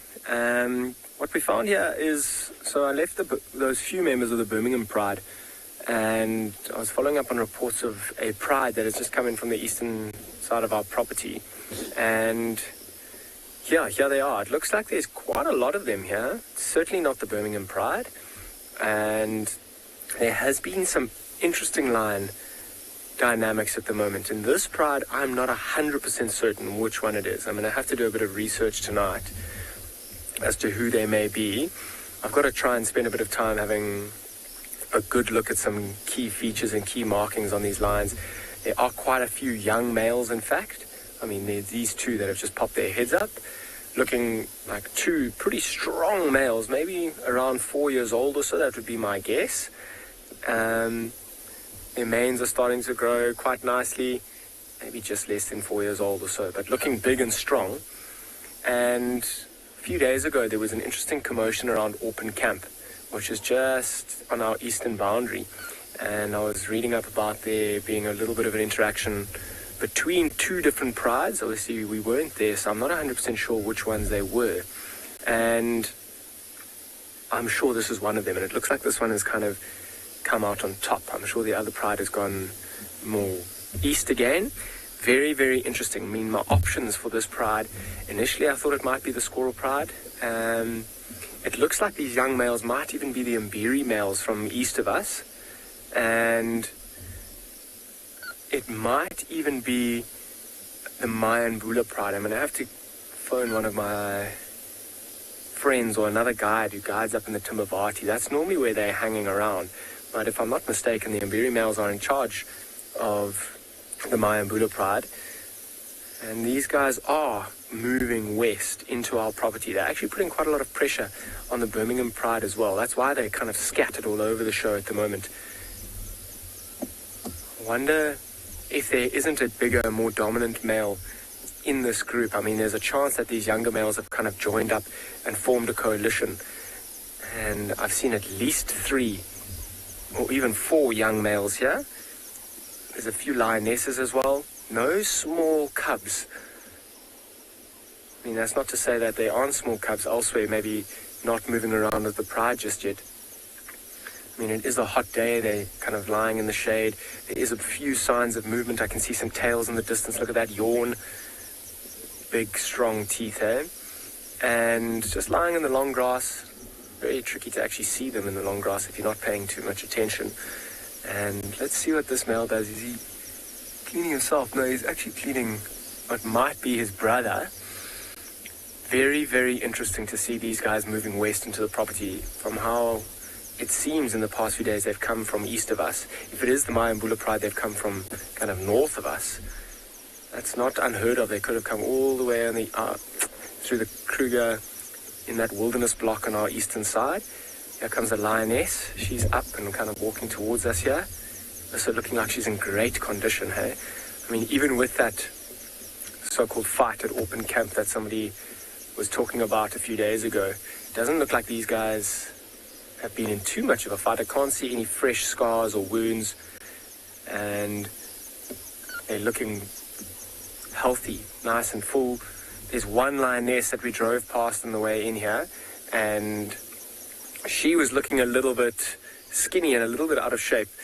But that's what happens when you get a bit older. She's got the benefit of having the rest of the pride here helping her hunt. So I'm going to sit here for a little bit. I mean, it's getting to that time of the day when a couple of them are starting to move around, and they might start to hunt as it gets a bit darker. But in the meantime, I'm going to send you over to Andrew.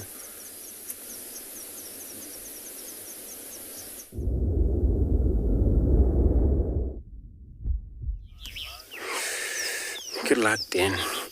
We are now just find our beautiful brown snake eagle over here. And it's perching on one of these dry knob thorns for its own hunting situation.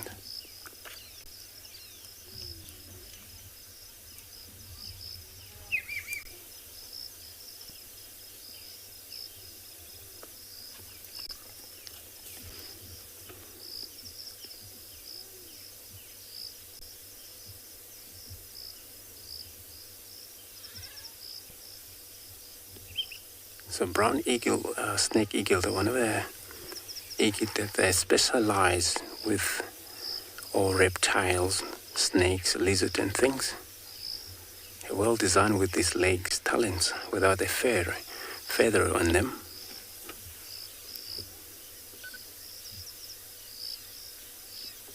So a snake can bite on those, but there is no blood vessels running through those legs.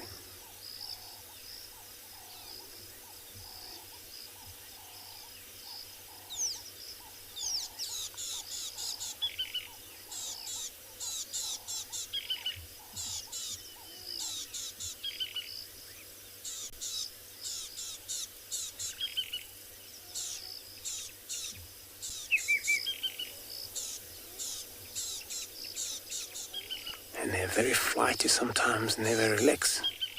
Eagles, they just fly off immediately.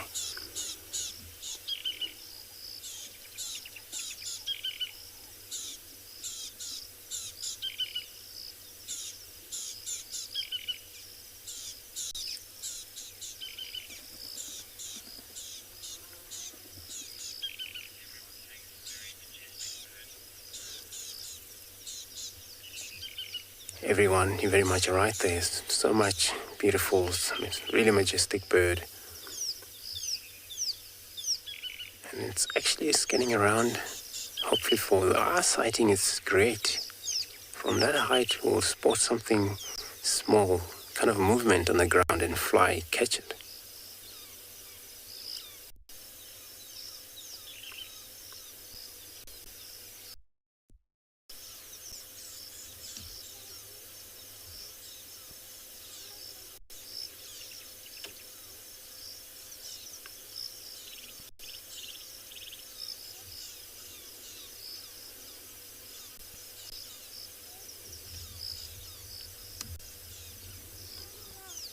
And most of the eagle, they fly by hovering around, but these one will perch and they wait for any movement. That's how they spot their prey. I'm going to continue with my search. I'm going to be sending you across to Steve.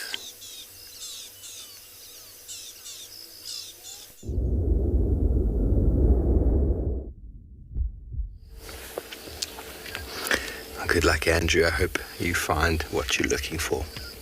We found something quite awesome in the golden afternoon light.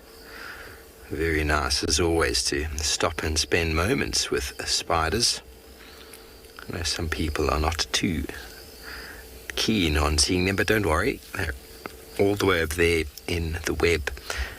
And when I say all the way over there, they are. There's obviously always more than one spider in a golden orb, with her little trash line or junk line behind her there, which makes the web quite visible. And there on the top of the screen, down, bottom of the screen now, sorry. The little fellows over there, there's one over there.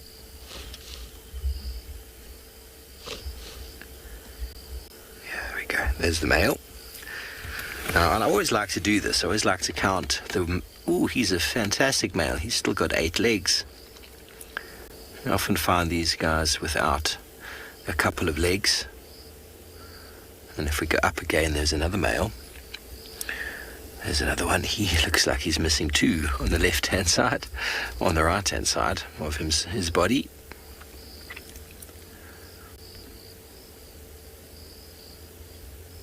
And there, right in the middle of frame, a little bit off left, is a little bit more to the left, sorry, other left.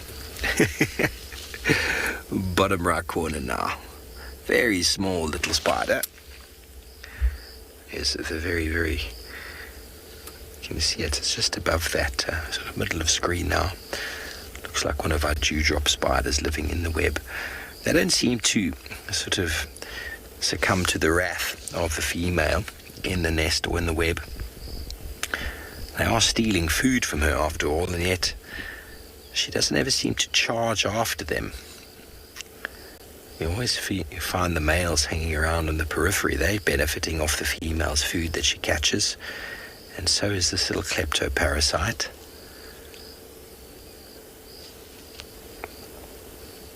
In the right light, that little abdomen of it is a very, very, looks like a little drop of mercury.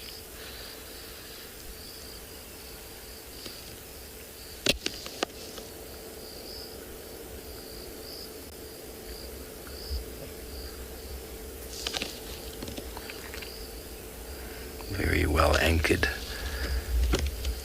Fantastic nest. I don't know why I keep calling it a nest. It's gorgeous lighting. We couldn't resist. I know we do talk about these spiders often, everybody, but the light through the web was just gorgeous. It's just dipping behind a tree now. Quite thankful for a little bit of a coolness is coming over us.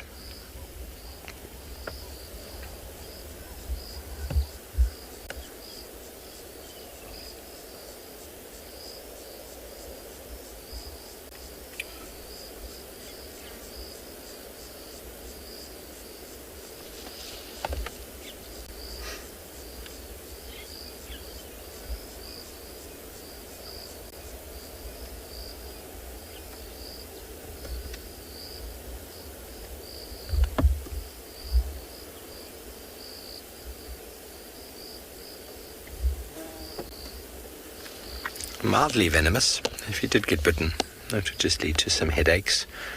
I suppose maybe if you did develop an allergic reaction, it might be more... Oh, he's coming to say hello. Okay, well, he's being a very, very brave fellow, but we're going to send you back over to Lauren, who's having a wonderful afternoon with a very cool young leopard.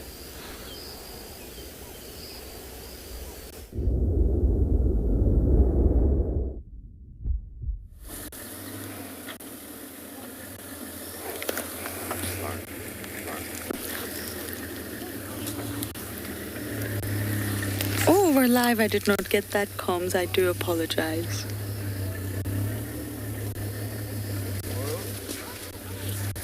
We're just letting another vehicle.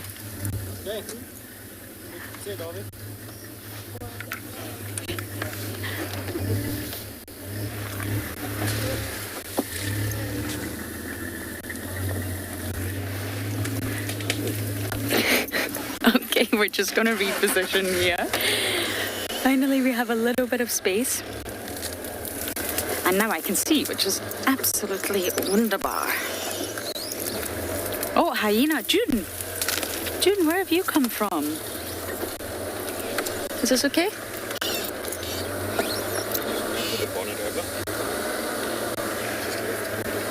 Left hand, which is my left? Sorry, guys. The sun's getting to my head. This is my left. So now we have Comet, Ribbon, and June. The whole Juma clan's arriving. Hi, June. This is definitely not a new carcass, that's for sure. And hyenas can follow scents up to 3 days old. So slowly, one by one, they're all going to pick up on the scent of the delicious food that Maribs has here. I'm not sure if you'll be able to hear it, but we can actually hear him crunching.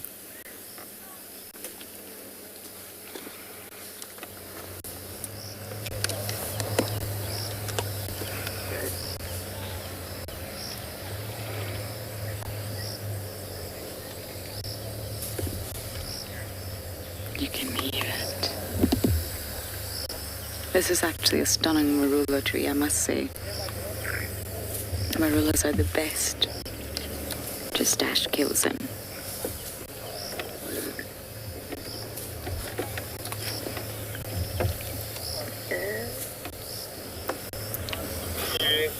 Well, I'll put this out there for recovery on the Deadwood Road. Anyone interested? Okay, sorry, that's my game drive radio. I am really hoping Tandy makes an appearance. But as sort of the age Mareebs is at, he's going to spend more and more time away from Tandy. And as sad as that sounds from a sort of human perspective, he has to learn to be independent. He has to learn how to hunt on his own. He has to learn to face threats on his own. He has to learn how to navigate the landscape on his own.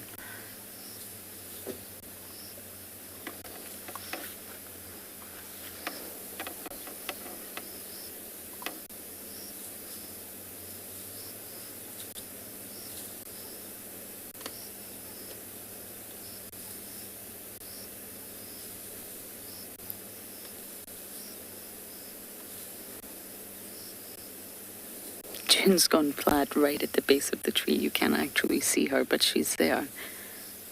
She's probably lying on her back with her mouth open, just hoping that every scrap falls in.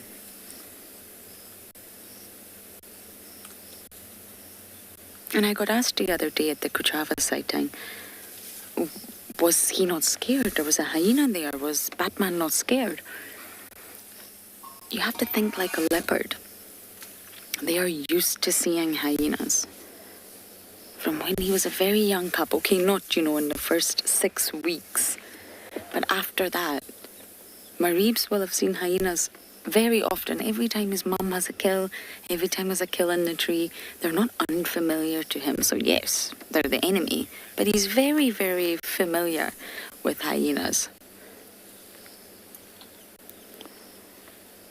And it's a numbers game. The more hyenas, then he's completely outnumbered. But they're familiar with them, just as hyenas are familiar with leopards. Look at him looking at June.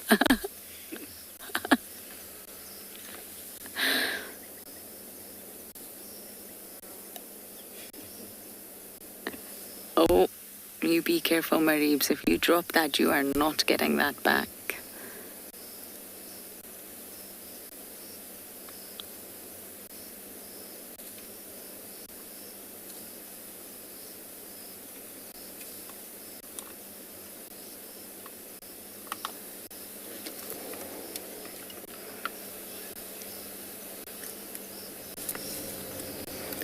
Robin, absolutely not. They're completely solitary. We see lots of leopard interactions out here, so I think there's more to leopard social dynamics than we're completely familiar with. However, they are solitary, and you will only really see multiple leopards together when it's mother and cubs, because the daughters will the daughters are pushed to independence first. They're the ones that really leave around the age of 18 months. And the sons can stay up to 2 years, but there's actually some cases where the sons will leave a lot earlier than 2 years, and there's some cases where they leave a lot later than 2 years. But let's just go with the average figures.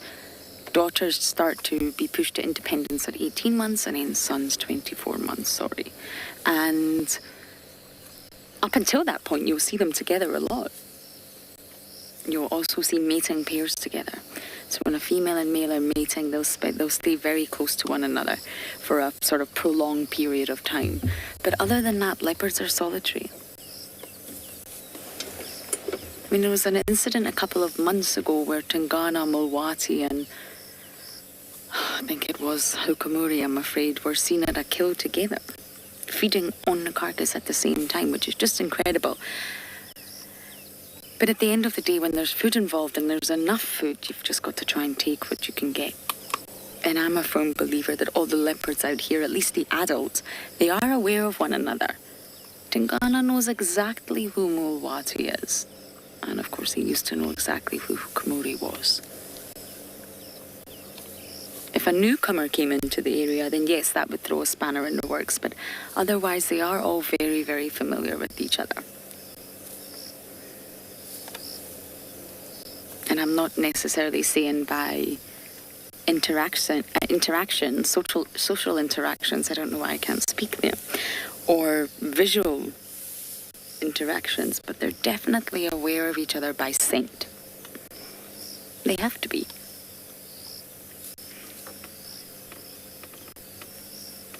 Okay, the sun is going down now, so there's we can breathe. So we're going to sit here and enjoy watching Mareebs crunch away, and we're going to send you guys across to Ngala with some lions.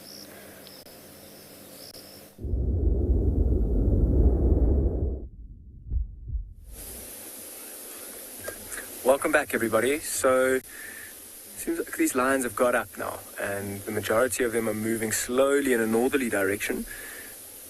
One of the younger lionesses has kind of gone leading the way. A few of them have now flopped down in front of us. But we're in an awesome position here. I mean, the sun is setting. It's not so easy to see it from here, but the light is beautiful. Right behind the bush, unfortunately. But we're in a really good place. These lions are slowly up and moving towards us. Will give us a really good idea as firstly how many there are. There's 2 that have walked past us, 2 lionesses. See a third one, then let's try and see how many young males there are. 1, 2, 3, 4. So far, I can only see 4. There's a lioness behind us that's softly calling and calling. I think that's what lots of these lions, their ears are up listening. It's that time of the day though, and they seem like they're not starving. They're in really good shape. They're in an area where the game density is quite high as well. Long grass makes hunting somewhat easier, and I mean, full moon was a couple of days ago, so they're probably going to try and utilize the earlier parts of this evening to hunt. So let's just go quickly past me. This lioness on our behind me seems to be softly contact calling, and I wonder if she's not trying to encourage the rest of the pride to come and join her. I wonder if you can hear that. It's soft calling. So because the moon was full a couple of days ago, that means it's going to be still quite large, but it's only going to arise a couple of hours after sunset. So for those first few hours after sunset and just as dark as starting, it's going to be incredibly dark, which makes hunting a little bit easier for the lions. When the moon is full and they've got the advantage of having the light around, the prey species can in fact see much better as well, disadvantaging the lions. But this is very interesting. I mean, I wonder, I haven't seen a large dominant male that's come through here just yet. It's just these few younger ones, and they're all actually coming towards us. So I'm going to ask Odie to quickly go back over to the left-hand side. The lionesses seem to be moving towards us, and it's an area, I mean, that lioness that's softly contact calling is giving their position away, unfortunately. But it's amazing. This one's just kind of stopped listening. And here she goes. So it seems like I've counted 13 here at the moment. 13 lions. From which pride I'm not 100% sure. My options are probably Squirrel Pride, Mayambula Pride. Looks like these might be the Mbiri young males. So I'm going to have to do a bit of research this evening and try and see. There's another one there. These two have just kind of done a little bit of greeting, lie right on top of the other one. Here come a few more of these lions. All of them seem to be up. These younger males, they look like they're between the ages of 3 and 4. Just getting super strong, getting to that dominant stage. Oh, there's a big lioness here closest to us. There's an older lioness as well. She's not looking so good, in fact. She looks like she's on her last legs. Her face is super scarred. Look at these guys coming right in front of us here. Young males are actually quite inquisitive. They've looked at us a couple of times, the vehicle as well. So have a look at this lioness. Look how skinny she is. Her hips are out. Her ears are completely eaten by ticks and things like that. As they get older, the deterioration of their ears is a good way to tell their age. She's a small lioness as well. Old. She might be close to 15 years old. I'm sure she's not in the prime of her life, that's for sure. But I'm sure she's been an incredible, one of the reasons that this pride is doing so well. 13 members, they're all pretty much fully grown lions as well. There are no little ones around. And seeming to move further east into our property, kind of exploring nomadically at the moment. Well, that's what it would seem like. And the beauty of being in these unfenced open wilderness areas is that these different prides of lions come in on a regular basis. And just that kind of message that I got a few days ago about the interactions at Auckland Camp made me think, or confuse me actually, as to which pride this is and which pride they were fighting with and which pride has gone back west into the Kruger.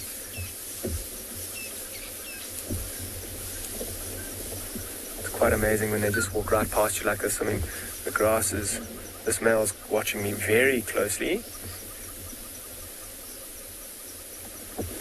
Just watching, quite curious in fact. There's a hyena that's actually come into the picture as well. In the distance there, they're actually watching him. I don't know if you can see it, Odie, just behind that quarry. I don't think they're going to put too much attention on the hyena. They may just watch it. The hyena may watch them as well. I mean, the hyena may very well have picked up on their scent, come in and investigate, just to see. I mean, often lions are around carcasses, so it's worth it for the hyena to come in and have a look. They're not really going to try and have a fight. I mean, there's lots of lions here. It looks like a single hyena. Oh, and there it goes running away. That's the best form of defense when you're coming up against a large pride like this, is actually make way, particularly once you've realized that there is no food and it's not worth coming in and risking an injury for no reason. So I'm sure that hyena will make space. If there was a carcass around, however, I mean, you often see hyenas on their own, moving around, kind of looking for food. And if it did need kind of backup from the rest of the clan, they live in these clans or these groups, you would hear that hyena calling and calling and calling, almost for reinforcements. If they really wanted to come in and try and compete with this pride and try and overthrow them and try and take their food away. They are certainly on the move, listening, smelling, looking around, looking for an opportunity to hunt. As I was saying, with the moon coming up a little bit later this evening, the early hours of the evening is going to be best for these lions. I mean, I've counted at least 5, maybe even 6 young males now. Sorry, I'm in the way now. Having the added strength of these young males, I mean, they're not always so good on the initial hunt, but having the extra size and strength of these younger males allows this pride to actually start targeting bigger prey, such as giraffe and buffalo. It'll also go a long way to feeding this pride. Looks like on our left, this lioness is actually stalking 2 hyenas. A quick look at her. Oh, do I ever get scared being so close to the lions? I mean, it's quite amazing to be so close, and quite a privilege as well. There are times sometimes when they look at you and you're like, oof, I wonder what that lion's thinking. But it's not, when I'm in the vehicle like this, I don't really feel too worried. And it's taken a long time to kind of, what we say, habituate these animals to vehicles.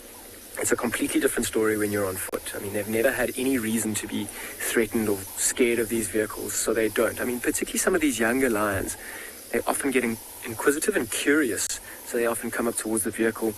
So when they start doing that, it's actually quite important to teach them, or to kind of show that this isn't necessarily a toy or something to hunt or move around. So when they start coming and chasing after a vehicle, it's quite important to actually make a little bit of noise to kind of distract them. But they've never had any reason to be threatened by these vehicles, so they don't see it as a food source or feel threatened by it at all. Look at this lioness. She was stalking 2 hyenas, it looked like there. Hyenas that were getting too close without seeing her. She's got a big head, this lioness. Big and strong. She's kind of just watching us, trying to see which is her best way around, whether it go behind us or in front of us. She's also keeping a good lookout at the rest of the pride that have kind of walked past us, just to make sure that she doesn't lose them. And I mean, when the lions are walking ahead, you'll often see, I mean, when she's walking like this, you can't see those black tips to the ears. As she turns around, you can start to see the black tip to the tail. But in this long grass, you'll see these lions walk with their tails curled up. You can sometimes see the black tip, but very obvious when they walk is the black tips to the ears. And let's see if she walks past, you'll see those black ears standing out quite a lot. And in the distance, you see how she's like flicking her tail like that as well?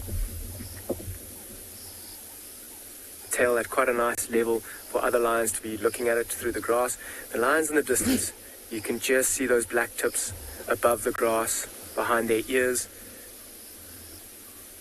I mean, so they're walking with some purpose here. They're going north. They're not anywhere near a boundary of us going north at the moment. Came in from the east. They wouldn't have to walk too far to cross out back to the Kruger if they went east, which is very possible, particularly if they spot some prey. Looks like a few of them on the right-hand side have actually stopped for a drink. That lioness is going over to the right to go and have a little drink in what looks like a seasonal pan after all the rain we've had. So I'm going to try and get ahead here, see if there isn't some prey around. We'll see what these lions get up to. In the meantime, I'm going to send you over to Lauren with her leopard.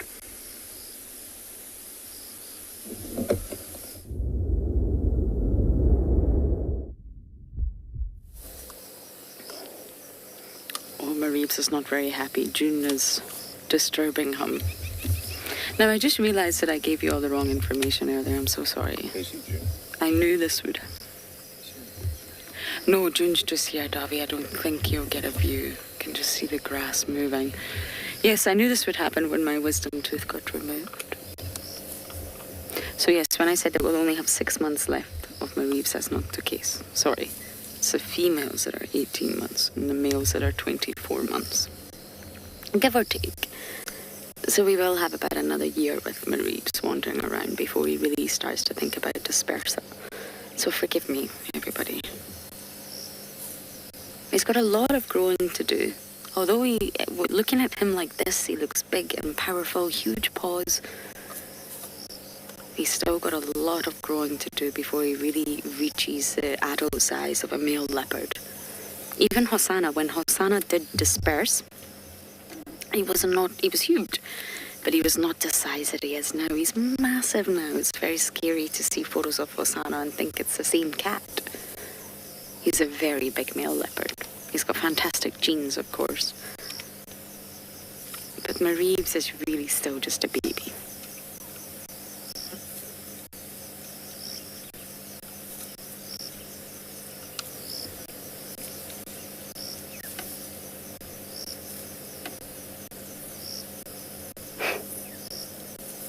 He eats and then he checks on the hyena, then he eats and then he checks on the hyena. And I'm not actually sure if there's any examples of male leopards being philopatric, mean that they stay at home, they don't leave. They stay in their natal grounds. I imagine that would happen. It's definitely possible depending on the environment that they're in and how much space they really have. With the Sabi Sands, it's very tightly packed with leopards, and what I mean by that is their territories are all stacked up next to one another, and the density of leopards is very, very high, and therefore dispersal is far more common because they have to find their own space. But it's very possible in other areas, definitely not Sri Lankan, but maybe the Amur leopard. Maybe because the density will be so low that they don't necessarily have to disperse. If they don't disperse, it's said to be philopatric. They stay in their natal grounds. But it'd be really, really interesting to get the statistics on that.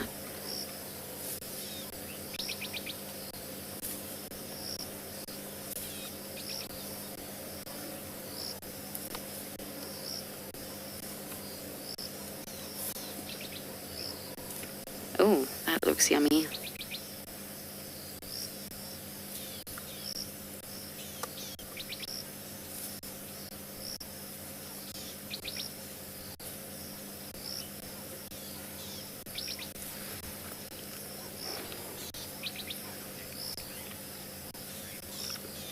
Braveheart, what a fantastic name for so many reasons. We now have a hyena cup called Braveheart, and of course, well, Braveheart, Scottish, you know. Carcasses in the tree. More often than not, they fall. They're dropped. And that's exactly what happened with Kuchava and her son the other night. It was dropped, I'm afraid. And I did get to the bottom of that mystery, just in case any of you are curious. It was never Tandy. It got called in as Tandy. It's a really easy mistake to make, don't worry. But it was actually never Tandy. It was always Kuchava. So it was Kuchava's kill, and Kuchava crossed into Chitwa to get her son, and they returned to the kill. So that mystery is solved. But yes, more often than not, they fall. And of course, you've got the scavengers lying in wait. The hyenas. I mean, there's 3 hyenas here that I know of. If they don't fall, they'll just hang in the tree. Javi and I were driving, I think, 2 days ago on this very road, actually, and we just found, I don't even know how to describe it, but it was the remains of a very, very, very old carcass hanging in the tree, and it's still just there. But of course, it will degrade, it'll biodegrade, it's organic material. So after a while, due to weathering and heat from the sun, it will eventually degrade and then end up falling. Whatever part of the carcass is holding it on the tree, be it skin or bone, it will eventually biodegrade. But otherwise, it'll just stay in the tree. I mean, the leopards do really finish their carcasses, but of course they won't eat hooves and they won't eat stomach contents. They'll leave skin behind, and that's normally what you see hanging from trees. But good question, Braveheart. I see the little squirrel now, Davi. It's a very brave squirrel.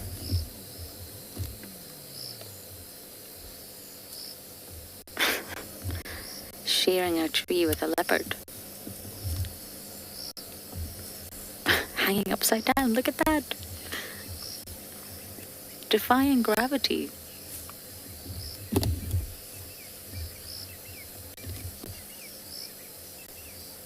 How close are you going to go to Mareeves, little squirrel?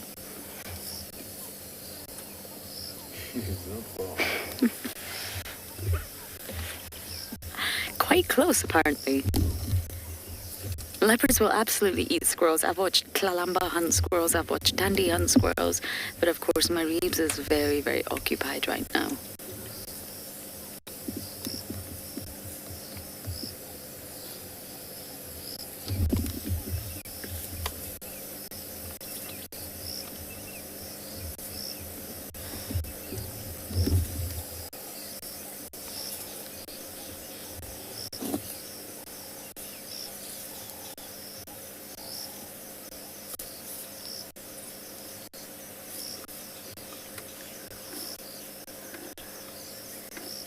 Jerome, he's not full. I did look back on my photos from this morning, and he's not bulging like his mother was.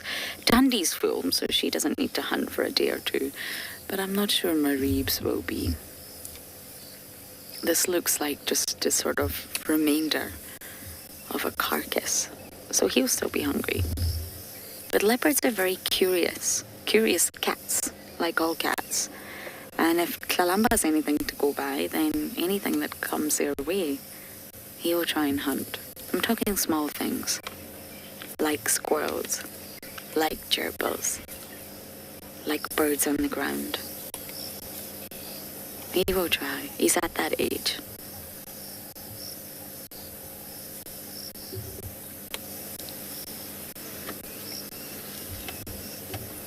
Okay, we're going to sit tight here and hopefully get a better look at all of these hyenas.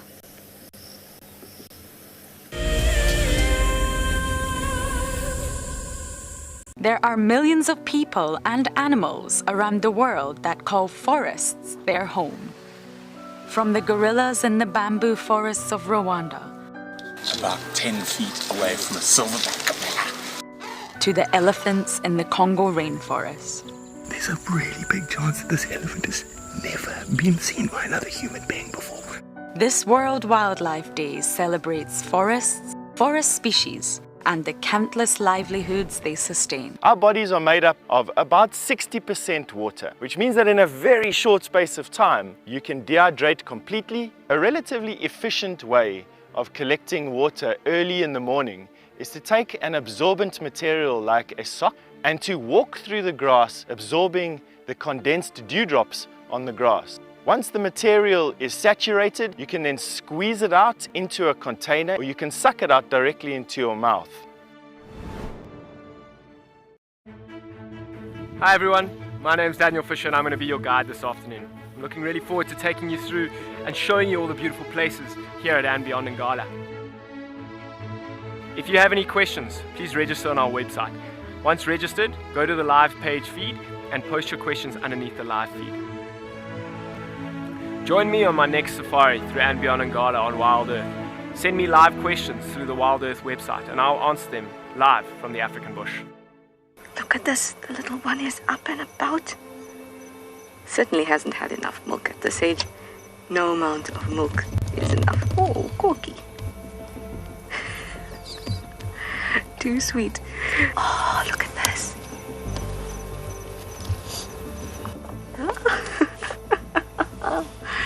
That is stunning. Tune into Wild Earth every single day. It's in your nature. Hi, I'm Kyle, and I come to you live every day here from Tswalu Kalahari in South Africa. My favorite animal in the Kalahari has to be the aardvark. Its unique appearance, its ethology, and as well as ecology within this vast ecosystem is amazing, and something that I have been really lucky to experience on foot here at Tswalu. Catch up with the guides daily here on Wild Earth.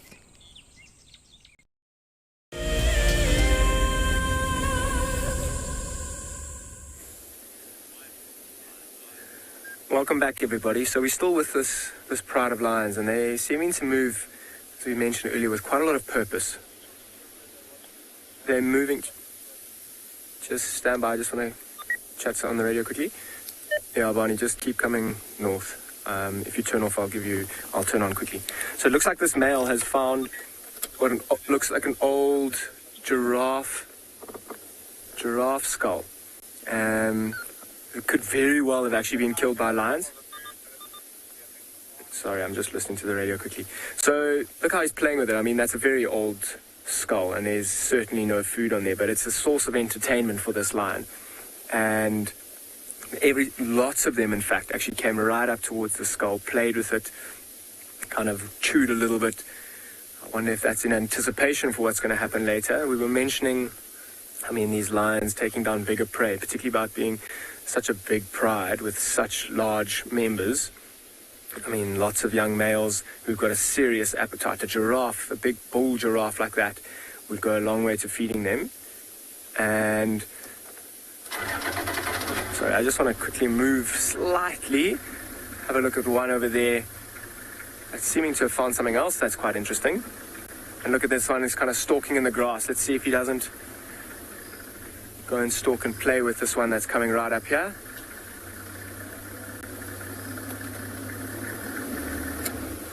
Okay, cool. I've also got that other vehicle coming in here. That's what I was trying to get in on the radio.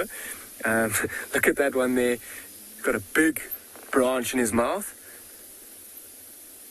I mean, they're still young lions, seeming to find any source of play, whether it be a tree or a skull from that giraffe.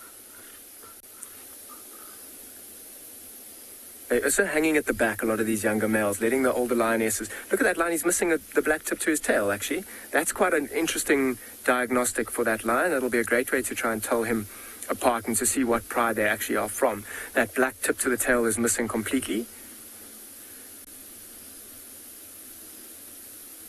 And look at them. I mean, it's always fun. Yo, that didn't sound too good. It's always fun when another lion's got a stick. Get very jealous very quickly. That seems like a hell of a big branch, though. It's not a small stick, in fact. Kind of using it as cover to try and hide from the other one as well. Putting his head right through there.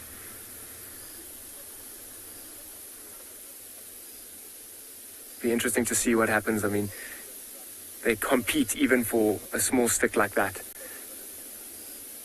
around a carcass. I mean, these bigger males, they've got the older lionesses. I mean, even that one that's just stood up there, she's a big lioness and she's smaller than these males. Around a carcass, there'll be such competition for food. Look at him. He's kind of taken it right out of his brother's, or I'm assuming his brother. He said, no, you can't have this stick today. So I'm just going to get my head out the way. Let's see. Now the one who he took the stick from is also up. And now he's going to try and see if he can steal it back. I mean, that's a big branch that looks like it's been broken off by an elephant. Quite fresh as well. You see the green leaves still. It hasn't died. It's still very soft as well. It's seeming to provide a serious source of entertainment. I mean, here comes the third young male in there. There's a lioness that's getting involved there as well. Even this lioness that's closest to us has found herself a smaller stick.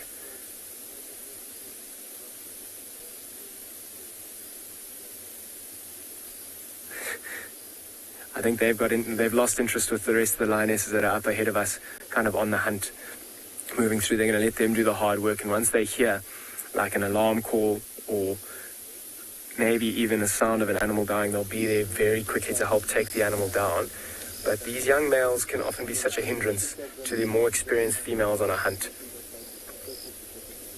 They'll blow the cover, or they'll go too early, or they won't get the wind right.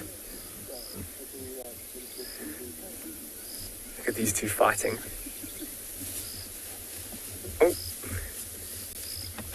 Oh. Big lioness, eh? That male came through, kind of bit her on the back of the head, and now he's getting a lesson from one of the older lionesses.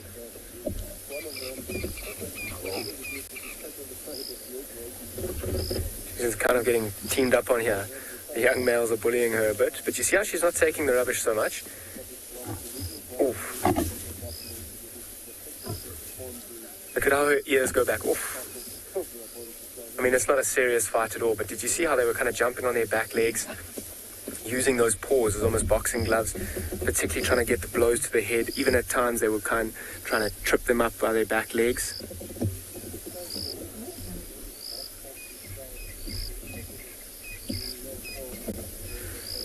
Wonder if they've kind of lost interest with that stick as well. There's still one lion that's playing with that big tree. The lioness is quite relieved that the younger males have left her alone now, I'm sure.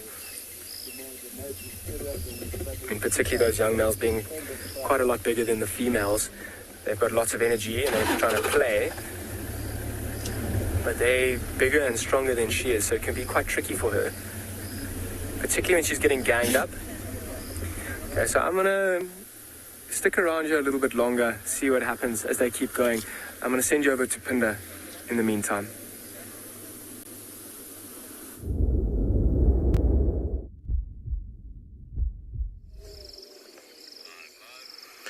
Welcome back to Ambient Pinda.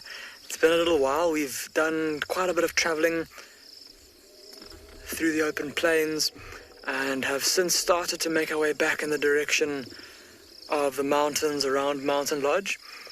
And we've managed to catch up with a pride of lions that was seen in this area this morning. When we arrived here, they were quite active, moving around in the grass here.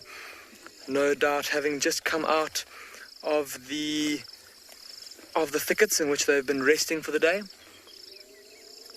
We saw how those elephant bulls earlier had mud on themselves, how that wildebeest bull was lying in the shade. And that's how these lions would have coped with the heat today. They would have been lying in a dense thicket somewhere, shady, but where they could have gotten a bit of a breeze blowing over their bodies. And now they've come out into this open clearing where they can really get that cool air blowing over them. Having a look at that one, look at the one lying on its back there. Have a close look, everybody. Look through your binoculars or have a look through the zoom of the camera. Look at how fat and round that tummy is.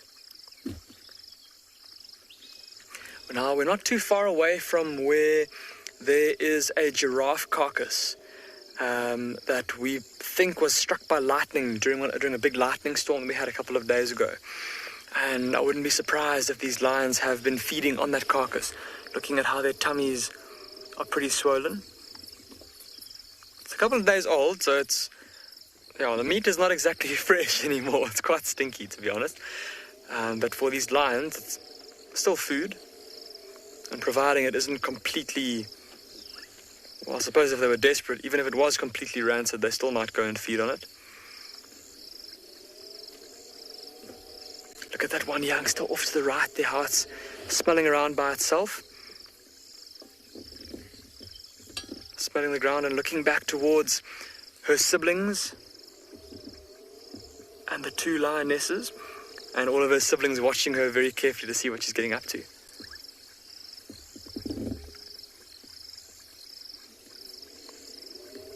And looking at the youngsters, they all seem to be, obviously this one that's walking around is the prime example, but even the other two youngsters are looking pretty awake and restless. Here we go, the one stalking. Here we go. One of the youngsters is stalking that female that went off by herself. And I was just going to say now, with the cool of evening, with relatively full bellies, it's the perfect conditions for these lions, these young lions, to start playing. So let's see what happens here. Look at this stalk that's busy going on.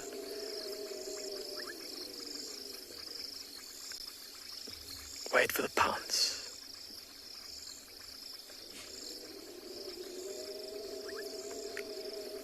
Right until the last minute. Shame, her poor sister didn't have a hope. She was going to get pounced on.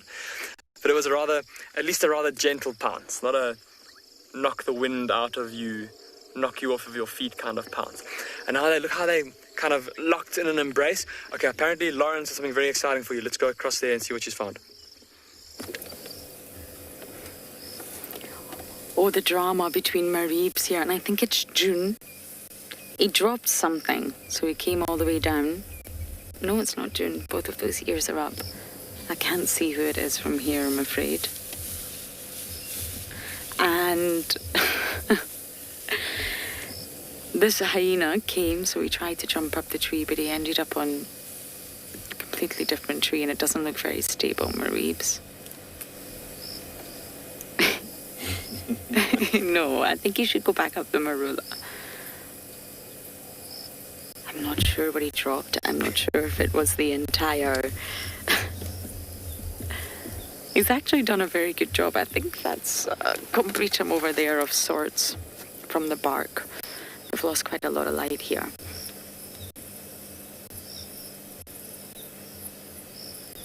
Now you're just posing.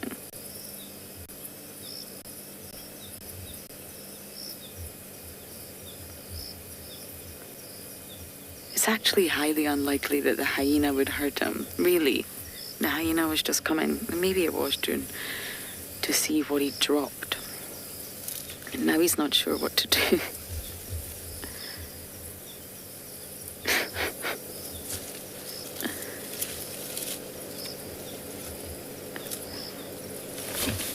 Oh, that wasn't so graceful.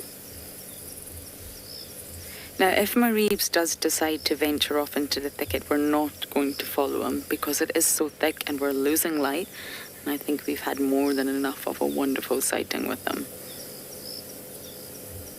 Off-roading is still case by case. So we're just going to take the tracks that we took to get in here and follow them out. So let's see what he does.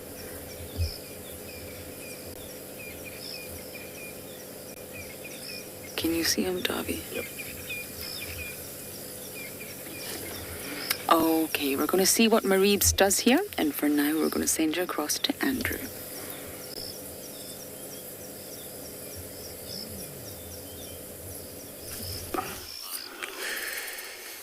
Great, so we eventually find, looks like a small herd of elephants doing a dust, a bathing, as well as a feeding in a small group.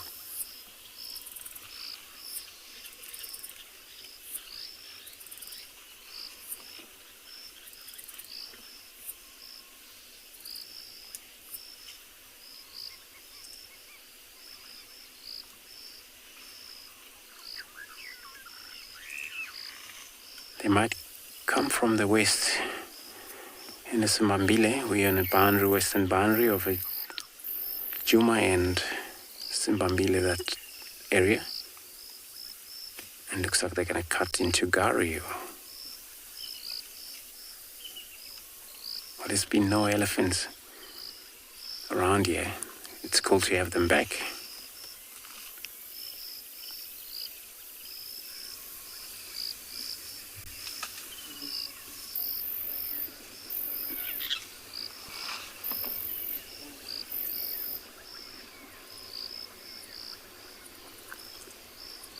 And some, they were actually marked charging on the impalas on the far left of us.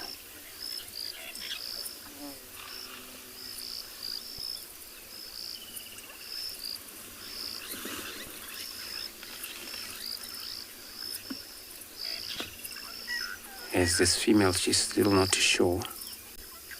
She's still looking at this impala on the other side there. They don't really like other company.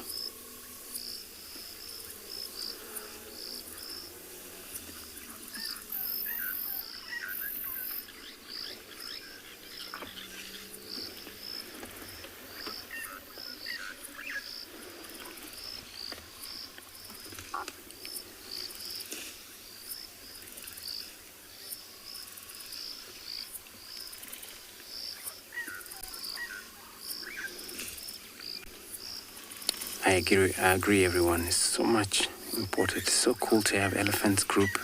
It looks like it's a hell of a lot of them coming right from that thicket. They're going to cross the road while we're watching them.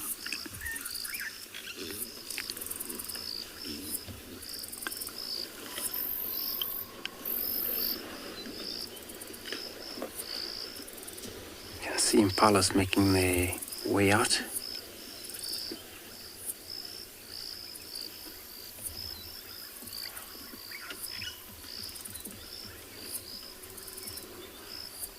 Female right in the end. Gotta be one of the matriarch, making sure that everybody's leading in a good direction that you want.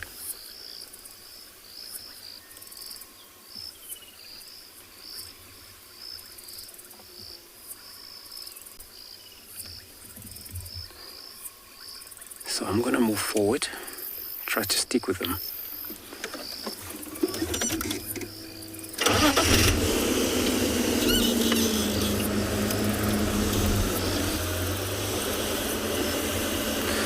So in the meantime, while we're sticking with this elephant, see how far they're going to go. And I'm going to be sending you across to Lauren.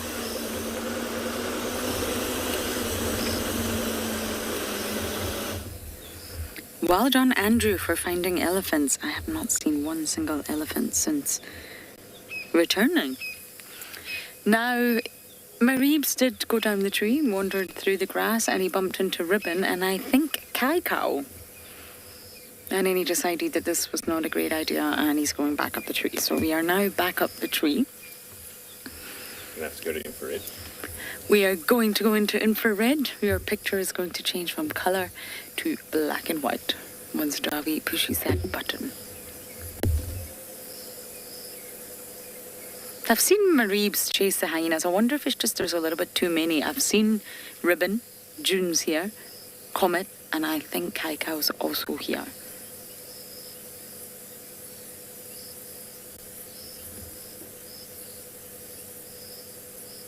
That's 4 hyenas for a young male leopard.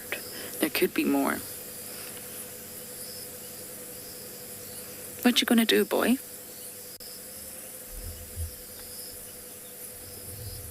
At least you've got the tree. I really don't think they would harm him. They would just chase him.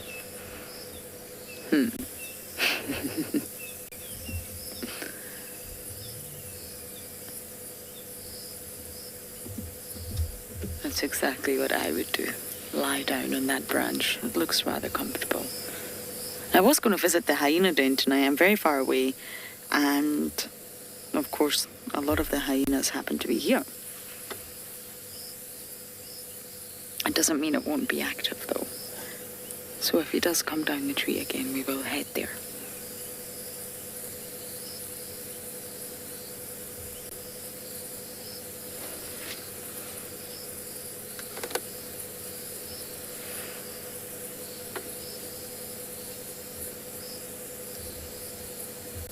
And unfortunately, it doesn't leave much promise for tomorrow because there's nothing left.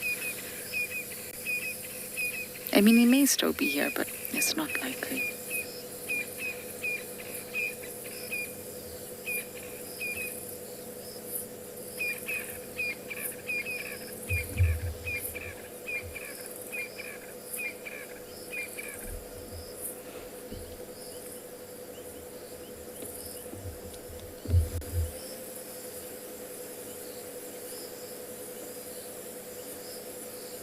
Sometimes it's just nice to sit, listen to the sounds of the evening as the sun is going down and watch a magnificent animal go about their daily life.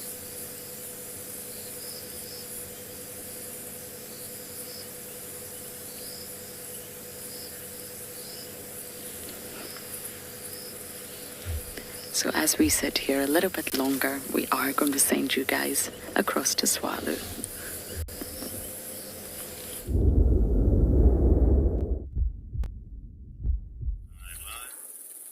Isn't that just magnificent? He is walking away from us, but in that nice golden afternoon light, a spectacular kudu bull. He's got a pretty impressive set of horns there and a solid neck. I mean, it's almost wider than his ears, so really in his prime, ready to look to find other males to fight with.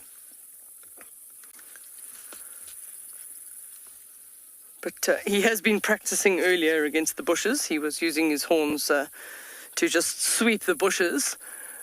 They do have sort of scent glands on their faces, and then they'll rub that on the bushes, but it's more good for practice.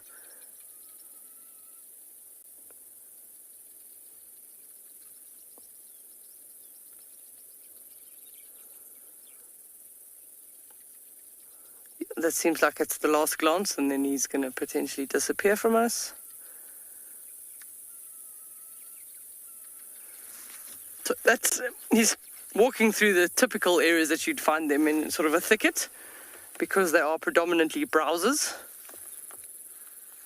So, I think, let me go forward and we'll keep him. Try and keep him in the shot.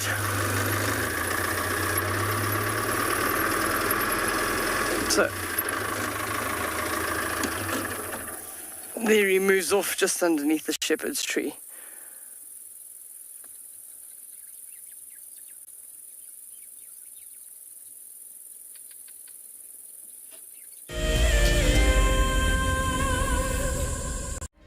Do you dream of traveling to a far-flung wilderness location where life continues as normal?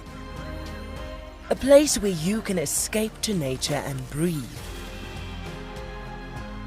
If you become a Wild Earth explorer, then this could soon become a reality. Subscribe today and stand a chance to win regular travel prizes. Wild Earth Explorers, it's in your nature. We get asked quite regularly what are the differences between African and Asian elephants. We caught up with Haresh, who's from Leopard Trails, which is based in Sri Lanka. Of course, size and weight is the first thing you notice. The African elephant is much bigger than the Asian elephant. Tusks in the Asian elephant, it's a very small percentage of male elephants only who have tusks. I was told that there's a theory that the African elephant's ear is in the shape of Africa. The Asian elephant has a much smaller ear. The elephant represents the bush and the jungle in Sri Lanka in a quintessential manner, and I think it's very important that we do whatever we can to protect them. Hi, my name is Tristan Dix, and I am a guide here at Djuma Private Game Reserve for Wild Earth. We love connecting you to the African bush, and we always look forward to all of your questions. If you want to ask a question on Wild Earth, you'll need to register on the website. Once registered, go to our live safari page and submit a question below the live feed. Catch up with me on Wild Earth.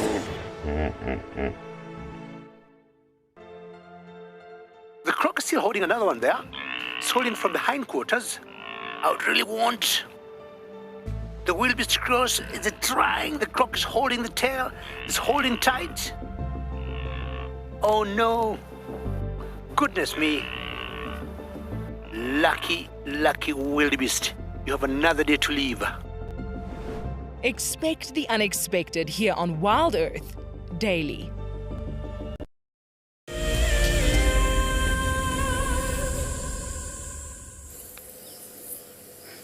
Mareeb seemed to have settled for the evening. I think we will leave him shortly after this and take a bumble, see what else we can find. But he's perched quite happily in the fork of this marula.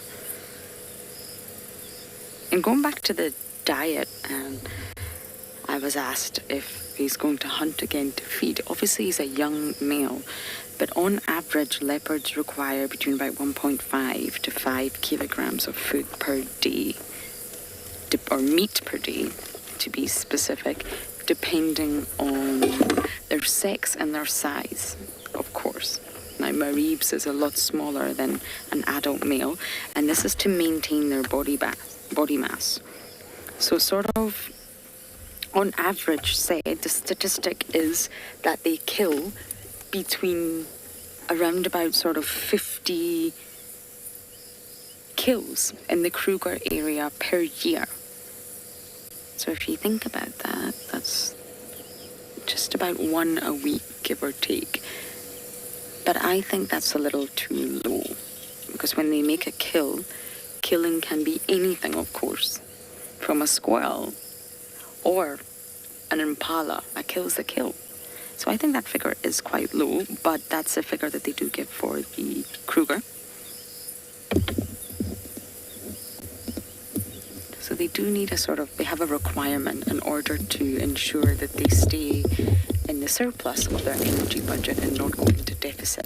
But that still doesn't mean they need to eat every single day. So although they give a figure of meat that is required each day, of course, if they eat a lot one day, then that could cover them for a long period, a few days, if that makes sense. But as long as they keep their energy budget up and they don't go into deficit, when you go into deficit, that's when you're in trouble. And I mean, there's lots of sort of statistics out there about how much they do eat into their energy budget. And they say that, I mean, energetics is the ultimate currency for any organism survival. And male leopards, and I'm talking about adults, not mareebs, for territorial patrol, any activities that involve patrolling to claim their territory accounts for 26%. So let's just say a quarter of their daily intake. And that's just their daily intake, 26%. So that's a quarter gone just on territorial patrol. And for females, so let's just say Tandy, that's parenting a cub that's sort of a year old, give or take, that takes around 10% of their energy budget for that day. So that's a lot. And Mareeb's is about 1 year old, so a lot of Tandy's energy is also going towards him. But it's really based on what they're doing, what an organism is doing. And all the species will have different energy budgets, of course. And this drives their influence to kill. The statistics also state that mother and son traveling together, which is exactly what we saw this morning. We saw Tandy and cub walking along Gowrie Main together. That will sort of... The cub will spend between 12 to 15% more energy than mum traveling together. And that's because he's got to keep up with her. And you saw him this morning. He was weaving in and out of her. He was moving to the side and then he was coming back to mum, and then he was moving to the side and then he was coming back to mum. He was jumping and playing and pulling and nibbling and wrapping his tail around her. And that's going to cost him a lot more energy to walk the same distance along Gowrie Main than it would her. Between 12 to 15% of his daily intake. Now, he's climbed this tree numerous times today. That will also take a lot of his energy. So he needs to replenish that, and that's how it works for any organism, including ourselves. We just tend to, well, eat a lot more than what is required, or at least I do. Energetics is a fascinating topic. It's the ultimate currency for survival. It's really fascinating when you start to dive into an animal's energetic.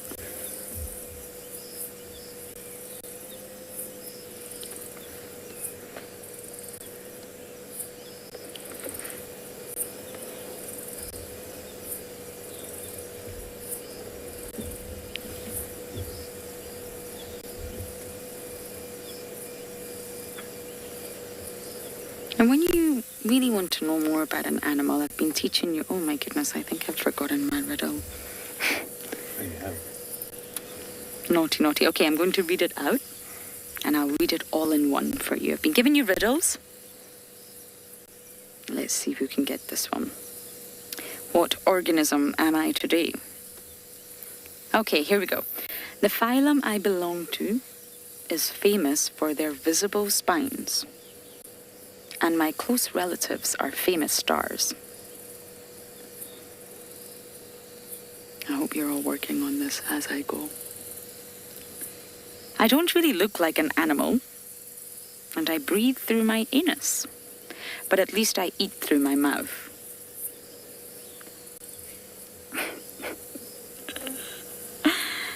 I have a really unique defense mechanism to keep me safe from predators. I can actually expel my inner organs when I feel threatened. And this is called evisceration. Coming down. I heard that. He's jumped down. Okay, my last clue. I am sometimes mistaken for a vegetable, but salads just love me. What am I? I'm very much looking forward to hearing all your responses today. Okay, I can't see anything, and I'm just going to grab my spotlight. I imagine that will be him for the evening. Yeah.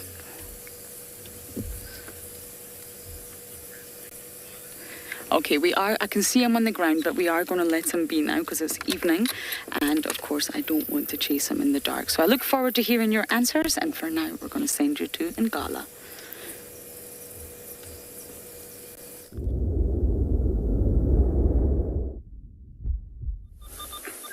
Welcome back, everybody. So after following those lines, I kind of headed into a very wet area, so I wasn't able to follow them any further.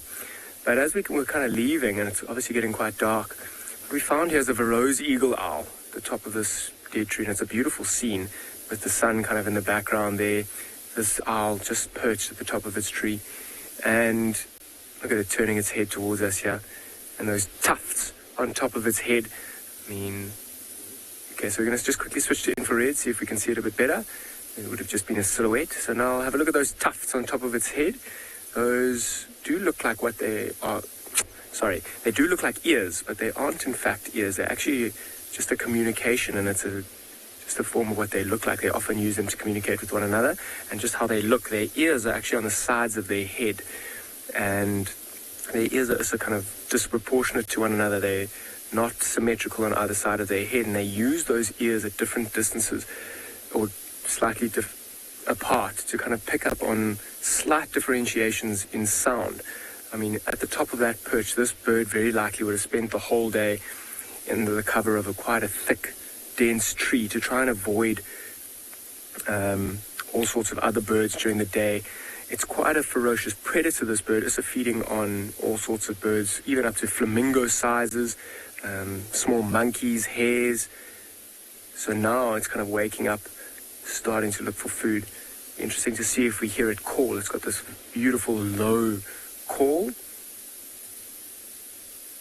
Just kind of scanning from that dead post at the top there.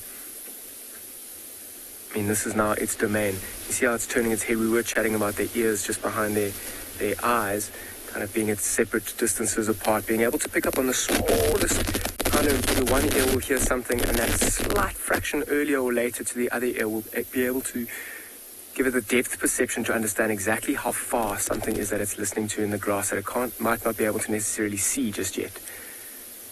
It's also a very large owl.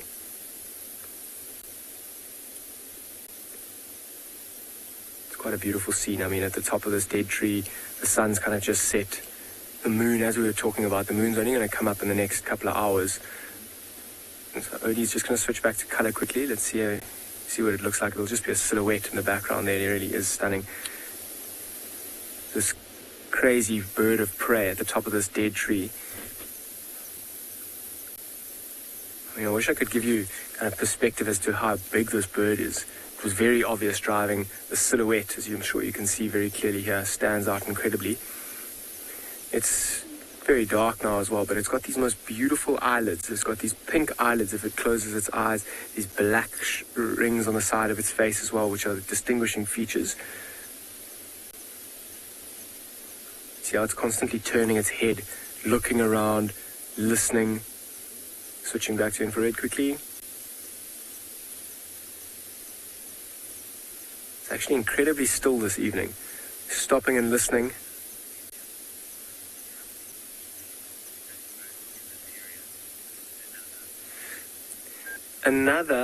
How many nocturnal bird species are there around? So there are quite a lot, in fact. So the owls, there's several owls. I mean, you'll get the Verreaux's eagle owl, spotted eagle owl, pearl-spotted owlet, barred owlet, Scops owl. Those will be the ones that we see here in the evenings. I mean, the pearl-spotted owlet particularly even operates during the day and hunts during the day. Then you get nightjars. The nightjars that we get here are European nightjar, fiery-necked nightjar, freckled nightjar, Mozambique, or square-tailed nightjar. Then you get bronze-winged coursers as well. There are a few other nocturnal birds that you see around, predominantly the ones in the road, like the fiery-necked nightjars. They're often hanging in the road, and they often get seen in the road simply because they've got a really good view of the sky, which kind of silhouettes the insects that fly by. I mean, they're feeding on the insects in the evening. Lots of nocturnal birds around the water as well. You get some herons and bitterns and things that are moving around in the evening. They're a little bit trickier to see. But yeah, there's a whole array of life that starts to wake up in the evenings, and these are the kind of things that we're really looking for as it gets dark. Those are predominantly the nocturnal birds that we get around here, and this Verreaux's eagle owl is definitely the biggest predator in terms of the birds that we get in the evenings, even preying on a few of those bigger birds that they might find during the day. I mean, scrub hares as well, they're not a bird, but they come out in the evening. It's I'm sure we've seen a few of them in the roads as well, almost like a bunny rabbit, but a scrub hare, and that'll be a perfect prey for this owl. It's a really bold predator. I can also hear some crashing in the bushes behind us. Quite far away, I'm sure it's an elephant. I wonder if that isn't what got that owl's attention to turn its head to the right. It's now turned its head back to the left, in fact.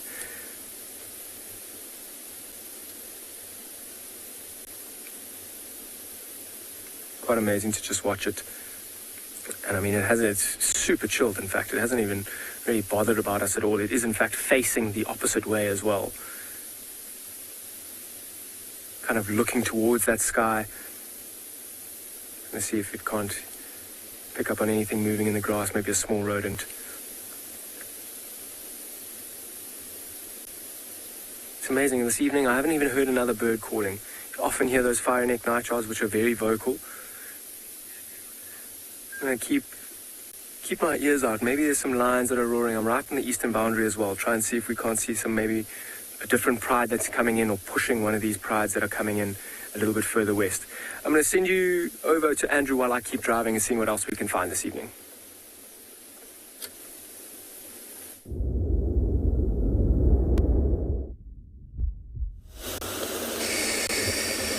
Beautiful. So we are now driving around with a spotlight.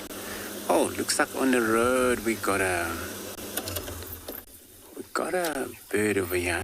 There looks like a bronze wings courser on the road. So this is one of the birds that always come out at night, and they would just gonna see, because we're gonna be using an infrared light. You got infrared light there, man? Or should I use my light? Paul, you right? Yeah. So it sometimes freezes on the road and then doesn't fly off immediately.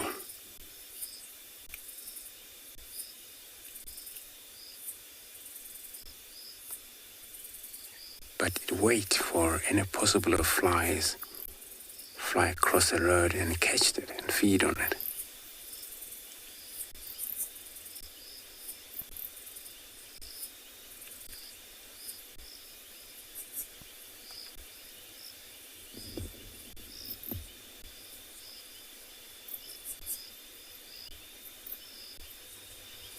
And they only come out at night.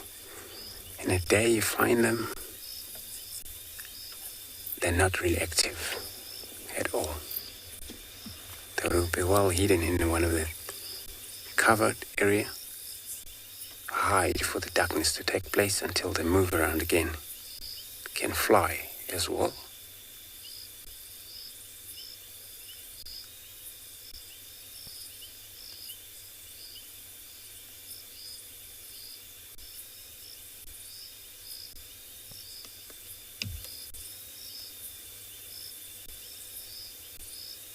Hey, look at its leg, pretty much like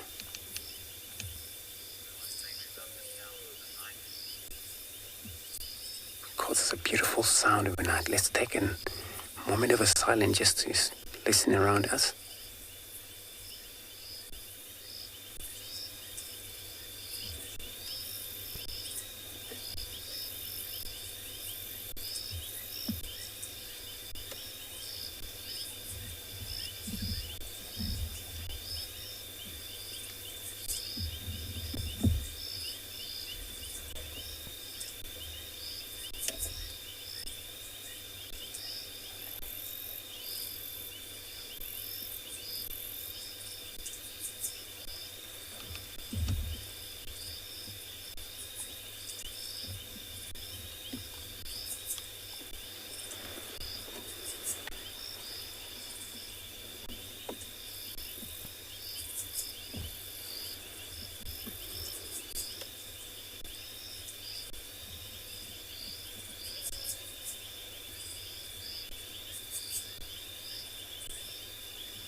everyone, I agree with you. You all. It's incredible how it moves. Kind of like little dancing a bit.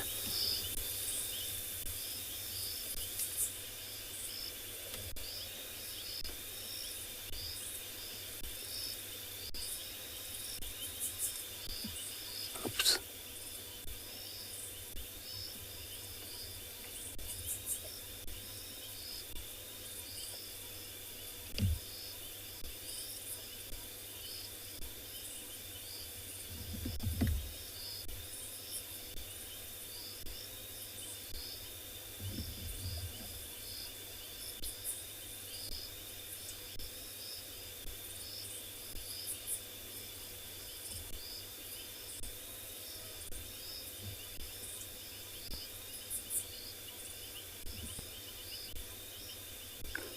And they will feed on various small beetles.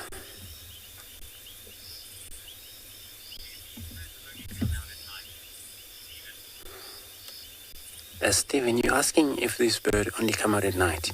Yes, they only come out at night.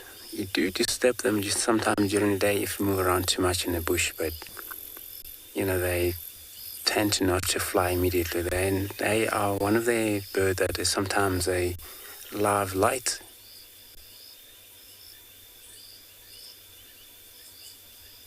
So they come out at night, sit around the road, wait for any movement. As you can see now, it's doing its search around for food.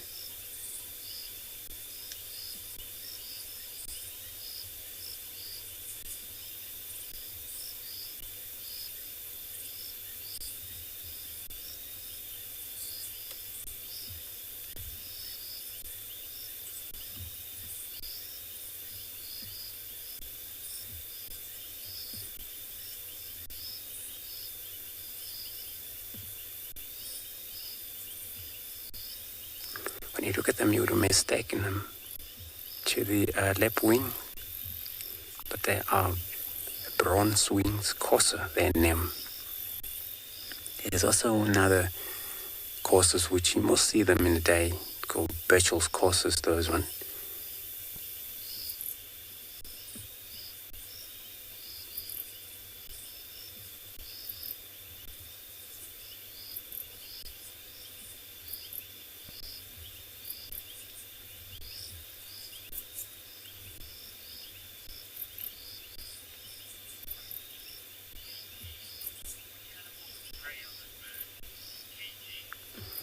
KG, so you're asking which animal will prey in this bird? Snake. Any type of a night snake would be in a cobra, would be in a puffer. And then of course owl would prey on that. The night owls. A leopard would spend a lot of energy to hunt small birds like these sometimes, if it's possible. Genet, African wild cat, save-alls, those type.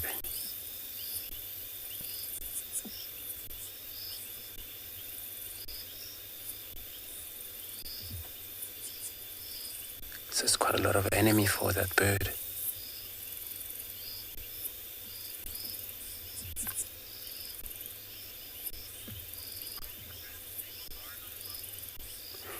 So I'm going to carry on shining around here. Hopefully I get anything else on this light. In the meantime, I'll be sending you across to Lauren on her bumble as well.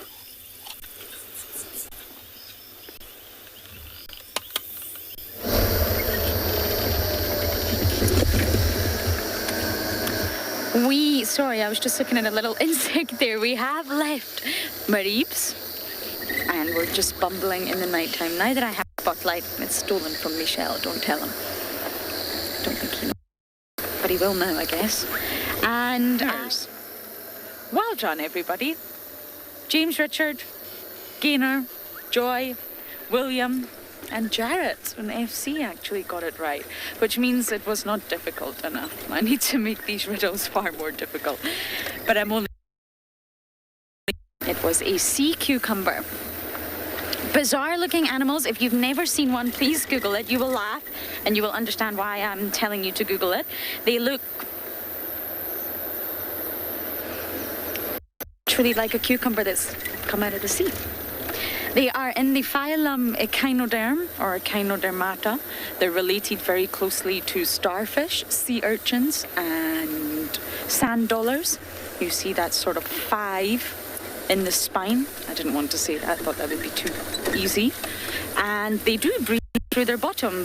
They have a special respiratory tree in their anus. And I know it doesn't sound, well, very pleasant, but it's a very unique, specialized adaptation for the sea cucumbers. And what this means is that they can solely use their mouth to feed. It's a survival strategy, although it sounds rather vulgar. And they pick up algae and all sorts of delicious food for them to eat. So they don't need to even through their mouth. They can always continuously feed in order to survive. But when it comes to their anus, they have to breathe. So it does open and close. And there's actually this wonderful phenomena. Well, it actually may not sound so wonderful, but there are fish called the pearl fish, and they're very, very small, micro little fish. And they have come to realize, I don't really know how to explain the story. We told it many times on Dive Live, but when the sea cucumber opens its anus to breathe, the pearlfish can swim inside. And when they're inside, they live inside the sea cucumber. So essentially, they're parasites, really. They are living inside the sea cucumber for survival. Isn't fish swimming? They're in, and the pearlfish just live there. It's unbelievable. And I remember one scientist actually opened up a sea cucumber, which has a really vascular, it's got a water vascular system, the internal parts, and there was 25 pearlfish living inside one sea cucumber. That's obviously not pleasant for the sea cucumber whatsoever. So yes, they're absolutely fascinating, wonderful animals, and they can completely their inner organs, and this is called evisceration, as I mentioned, and they can throw off the predator, but they are said to often do it regularly as a purge. Well, if it works, those pollutants and of course waste material. So well done everyone. I'm going to continue bumbling along with my spotlight, and we're going to send you across to Deirdre, who's also on a bumble.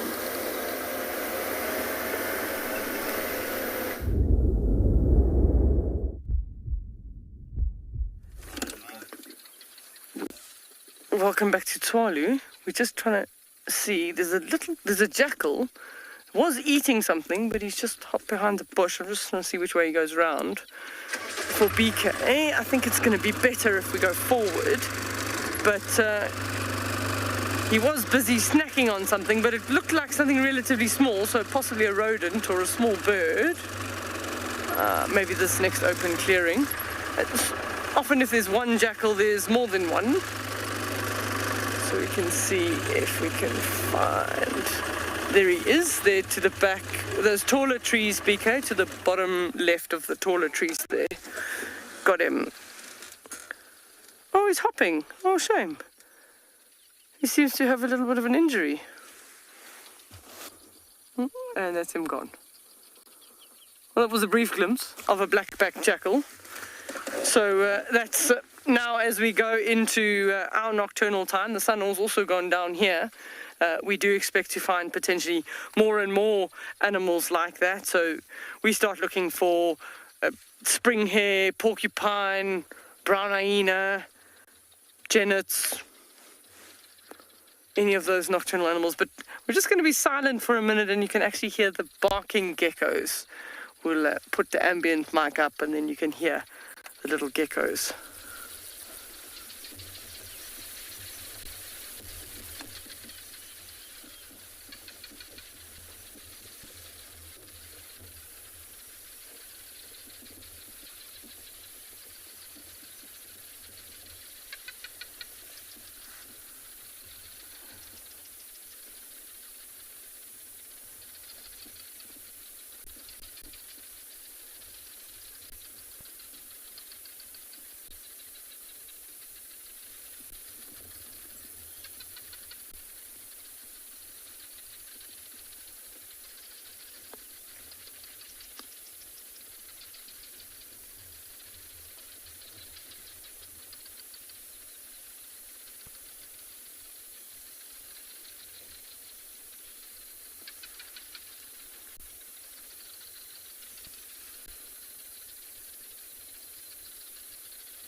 We're going to send you to somebody else that's still on their little bumble.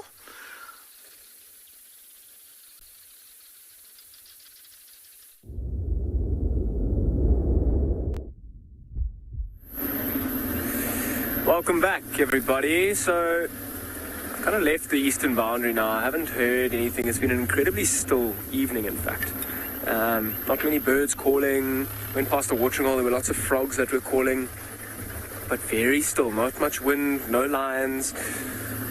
It's quite an eerie feeling, actually. Sorry, my spotlight has died as well, so I'm just using the spotlights in front of the vehicle at the moment. They should be sufficient if we spot something particularly in the road. Maybe we'll get lucky and spot a chameleon in the sides of the trees here. So yeah, I mean, I haven't even seen any nightjars this evening. Quite a lot of insects around as well. It's quite surprising. I mean, with the insects around, you often think that the nightjars are going to be there, particularly feeding on them. It's often in this area as well. There's a pair of spotted eagle owls that hang around. They're often standing right in the road, feeding on some insects as well, or just next to the road. So I'm kind of hoping to maybe pop into them. Also at the time in the eastern part of the reserve where we are right now, there's quite a high density of hyenas as well. Particularly with the lion kind of commotions and the dynamics that are going on at the moment. I'm wondering if there's not hyenas that are moving kind of through these areas, just sniffing, smelling lions, trying to see if they can't scavenge on a carcass. Not to say that hyenas aren't incredibly good hunters, in this eastern part particularly. There's an open area up ahead here. I wonder if we won't find some impalas and maybe some wildebeest that are there. Kind of... Sorry, let me just fix my mic. You can see it's looking a bit silly. Is that a bit better, Odie?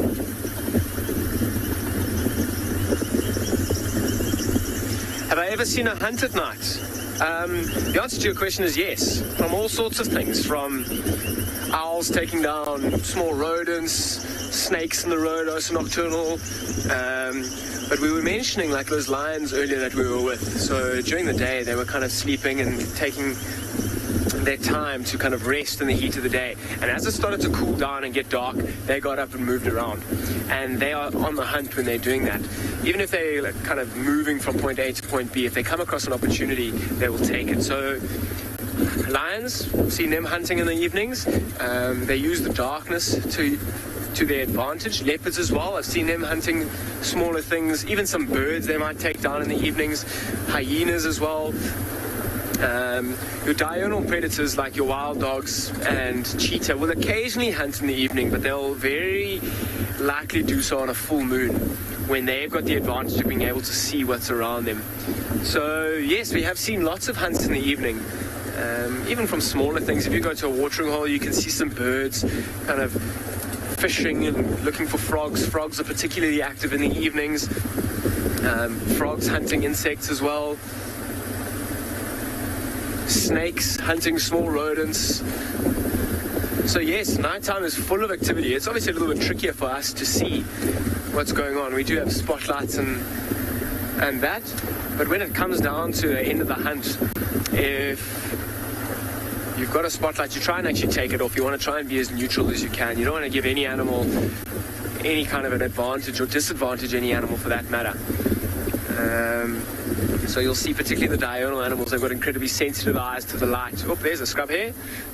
I wonder if Odie can get it on the infrared. So I can't see anything right now. I don't know if that scrub hare is still in the road. I do have a small little torch here, let's see. And it is up there in the road. And you'll often see, as I go a little bit further here, this scrub hare sticking to the road. Let me see if I can turn my lights on. So you see it is sticking to the road to kind of almost get away from us. I mean, we're not putting any pressure on this animal or intentionally. But the reason it uses the road, I mean, it's just like people. The path of least resistance is the best path. He's kind of cut off the road now. Taken another game path probably up to the right-hand side. And a scrub hare particularly, I mean, their best form of defense is to use their speed and agility to get away from predators. So the best place to use your strengths is in the road. That allows the scrub hare the best chance to run as fast as it can, change directions very quickly, and they are incredibly quick and agile animals. They're pretty much on the menu for almost everything out here. But there are quite a few of them around. I mean, even a lion, it gets the chance to take a scrub hare down, it will. Birds of prey, snakes. What's that? Oh, there's a spotted eagle owl. Would look like one at least. Let's see if it's... Remember, I was mentioning they're often spending time in the road. Let's see if it hasn't flown off to a tree on the right-hand side here. I just would guess a spotted eagle owl. Oh, there it is. Fantastic. You got it there, Oz. So I just want to quickly shine my light on it just for 2 seconds to see if I can ID it. I want it to turn its head. Just from the back, it does look like a spotted eagle owl. It's a little bit smaller than the Varro's eagle owl as well. Yeah. A little bit smaller, hanging in the road, feeding on some of the insects that are maybe moving around. It also feeds on small rodents and things as well. Termites, we'll see particularly when the alate eruptions are around. This spotted eagle owl will often be hanging around trying to feed on these alates. Incredibly rich in protein. Great little find. There's often a pair of them that hang around here as well. So that's 2 owls for the evening. Hey, we haven't heard any. We haven't heard any, but a Varro's eagle owl and a spotted eagle owl, that's a pretty good evening, I'd say. Well, let's see what this owl does. In the meantime, I'll send you somewhere else quickly.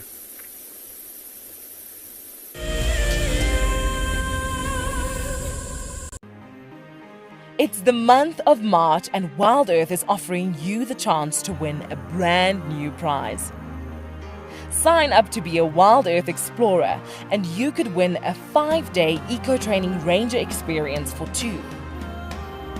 Eco-training is the pioneer and leader in safari guide and wildlife training in Africa. The lucky winners can look forward to approaching dangerous game on foot, tracking and 4x4 driving, learning about animal behavior, and even spending one night sleeping out under a blanket of stars. In addition, you will also get the exclusive opportunity to join the Wild Earth team on the broadcasting vehicle. Sign up to be an explorer now, and it could be you that wins this life-changing experience. Terms and conditions apply.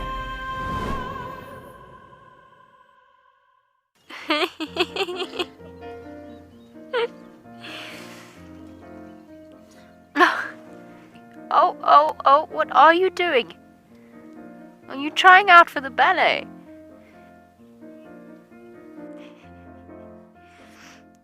Now it's an itchy bottom.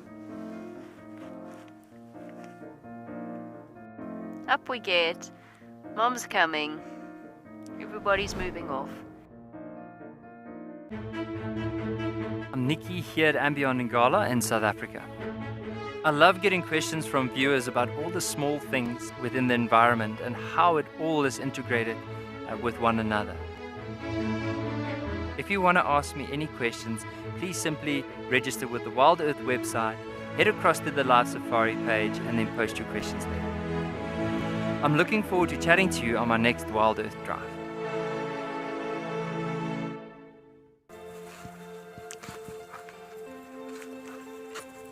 Hello, Mama. Just checking us out, everybody. There's no aggression here. Very relaxed. A herd of elephants moving around your car like that is truly, truly magical. Tune into Wild Earth every single day. It's in your nature.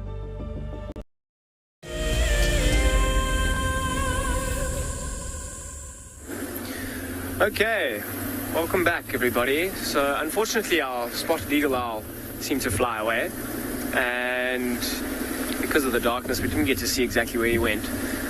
So we just kept going. The other night there was a big male leopard that kind of crossed the road up here, so I'm having a good slow drive. I mean, I don't have a spotlight, which makes it a little bit tricky. However, I'll be able to see tracks with my lights up ahead, maybe if there is a leopard that's crossing. And it's quite interesting. We actually, at the moment, don't have a dominant male leopard in this kind of part of the reserve. The one that was here used to be the Tamboti male. He was in fact, he's killed, died. We're not 100% sure exactly how, but yeah, so that's kind of left a void in this area. So just going to try and see it. I mean, he was a very habituated leopard. He was very comfortable around vehicles, but it's a bit of an interesting time because we might get another leopard that's never seen vehicles, particularly if it comes in from the Kruger, which will make our viewing a bit tricky, but it'll be interesting to see if we can start working and habituating these leopards.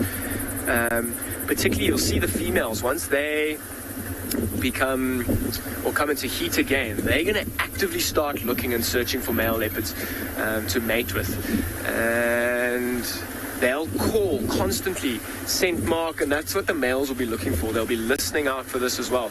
And a male's territory will be kind of quite a big area comprised of several females' territories. Sorry, I don't know if I can hear anything. So he'll kind of set up a territory which will encompass several female territories, and the females as well, they are incredibly territorial, in fact. So it'll be very interesting to see which new male leopard will come in and kind of establish. There is that young Makoti male who hangs around here, and he's a bit young, but maybe he's going to have his bum in the butter and end up having a territory from a very young age and seeing if he can take over and start getting some breeding rights, in fact. So it's been quite an interesting afternoon from our side.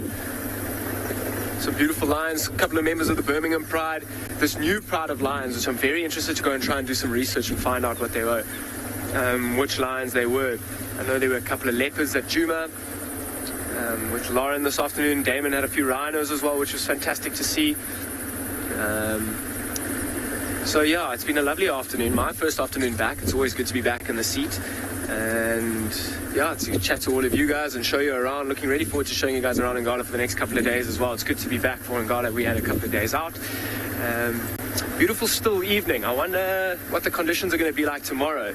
I reckon, I haven't had a look at the weather forecast just yet, but today was an absolute scorcher. I wonder if we're in for another scorcher tonight. Particularly these nocturnal animals like the lions and the leopards. This is the time in the evening when they're going to be hunting, when the moon is going to be rising in the next couple of hours. So yeah, guys, thanks very much for a lovely afternoon. It's been an absolute pleasure to show you around. I look forward to showing you around tomorrow morning and seeing what we can find all together.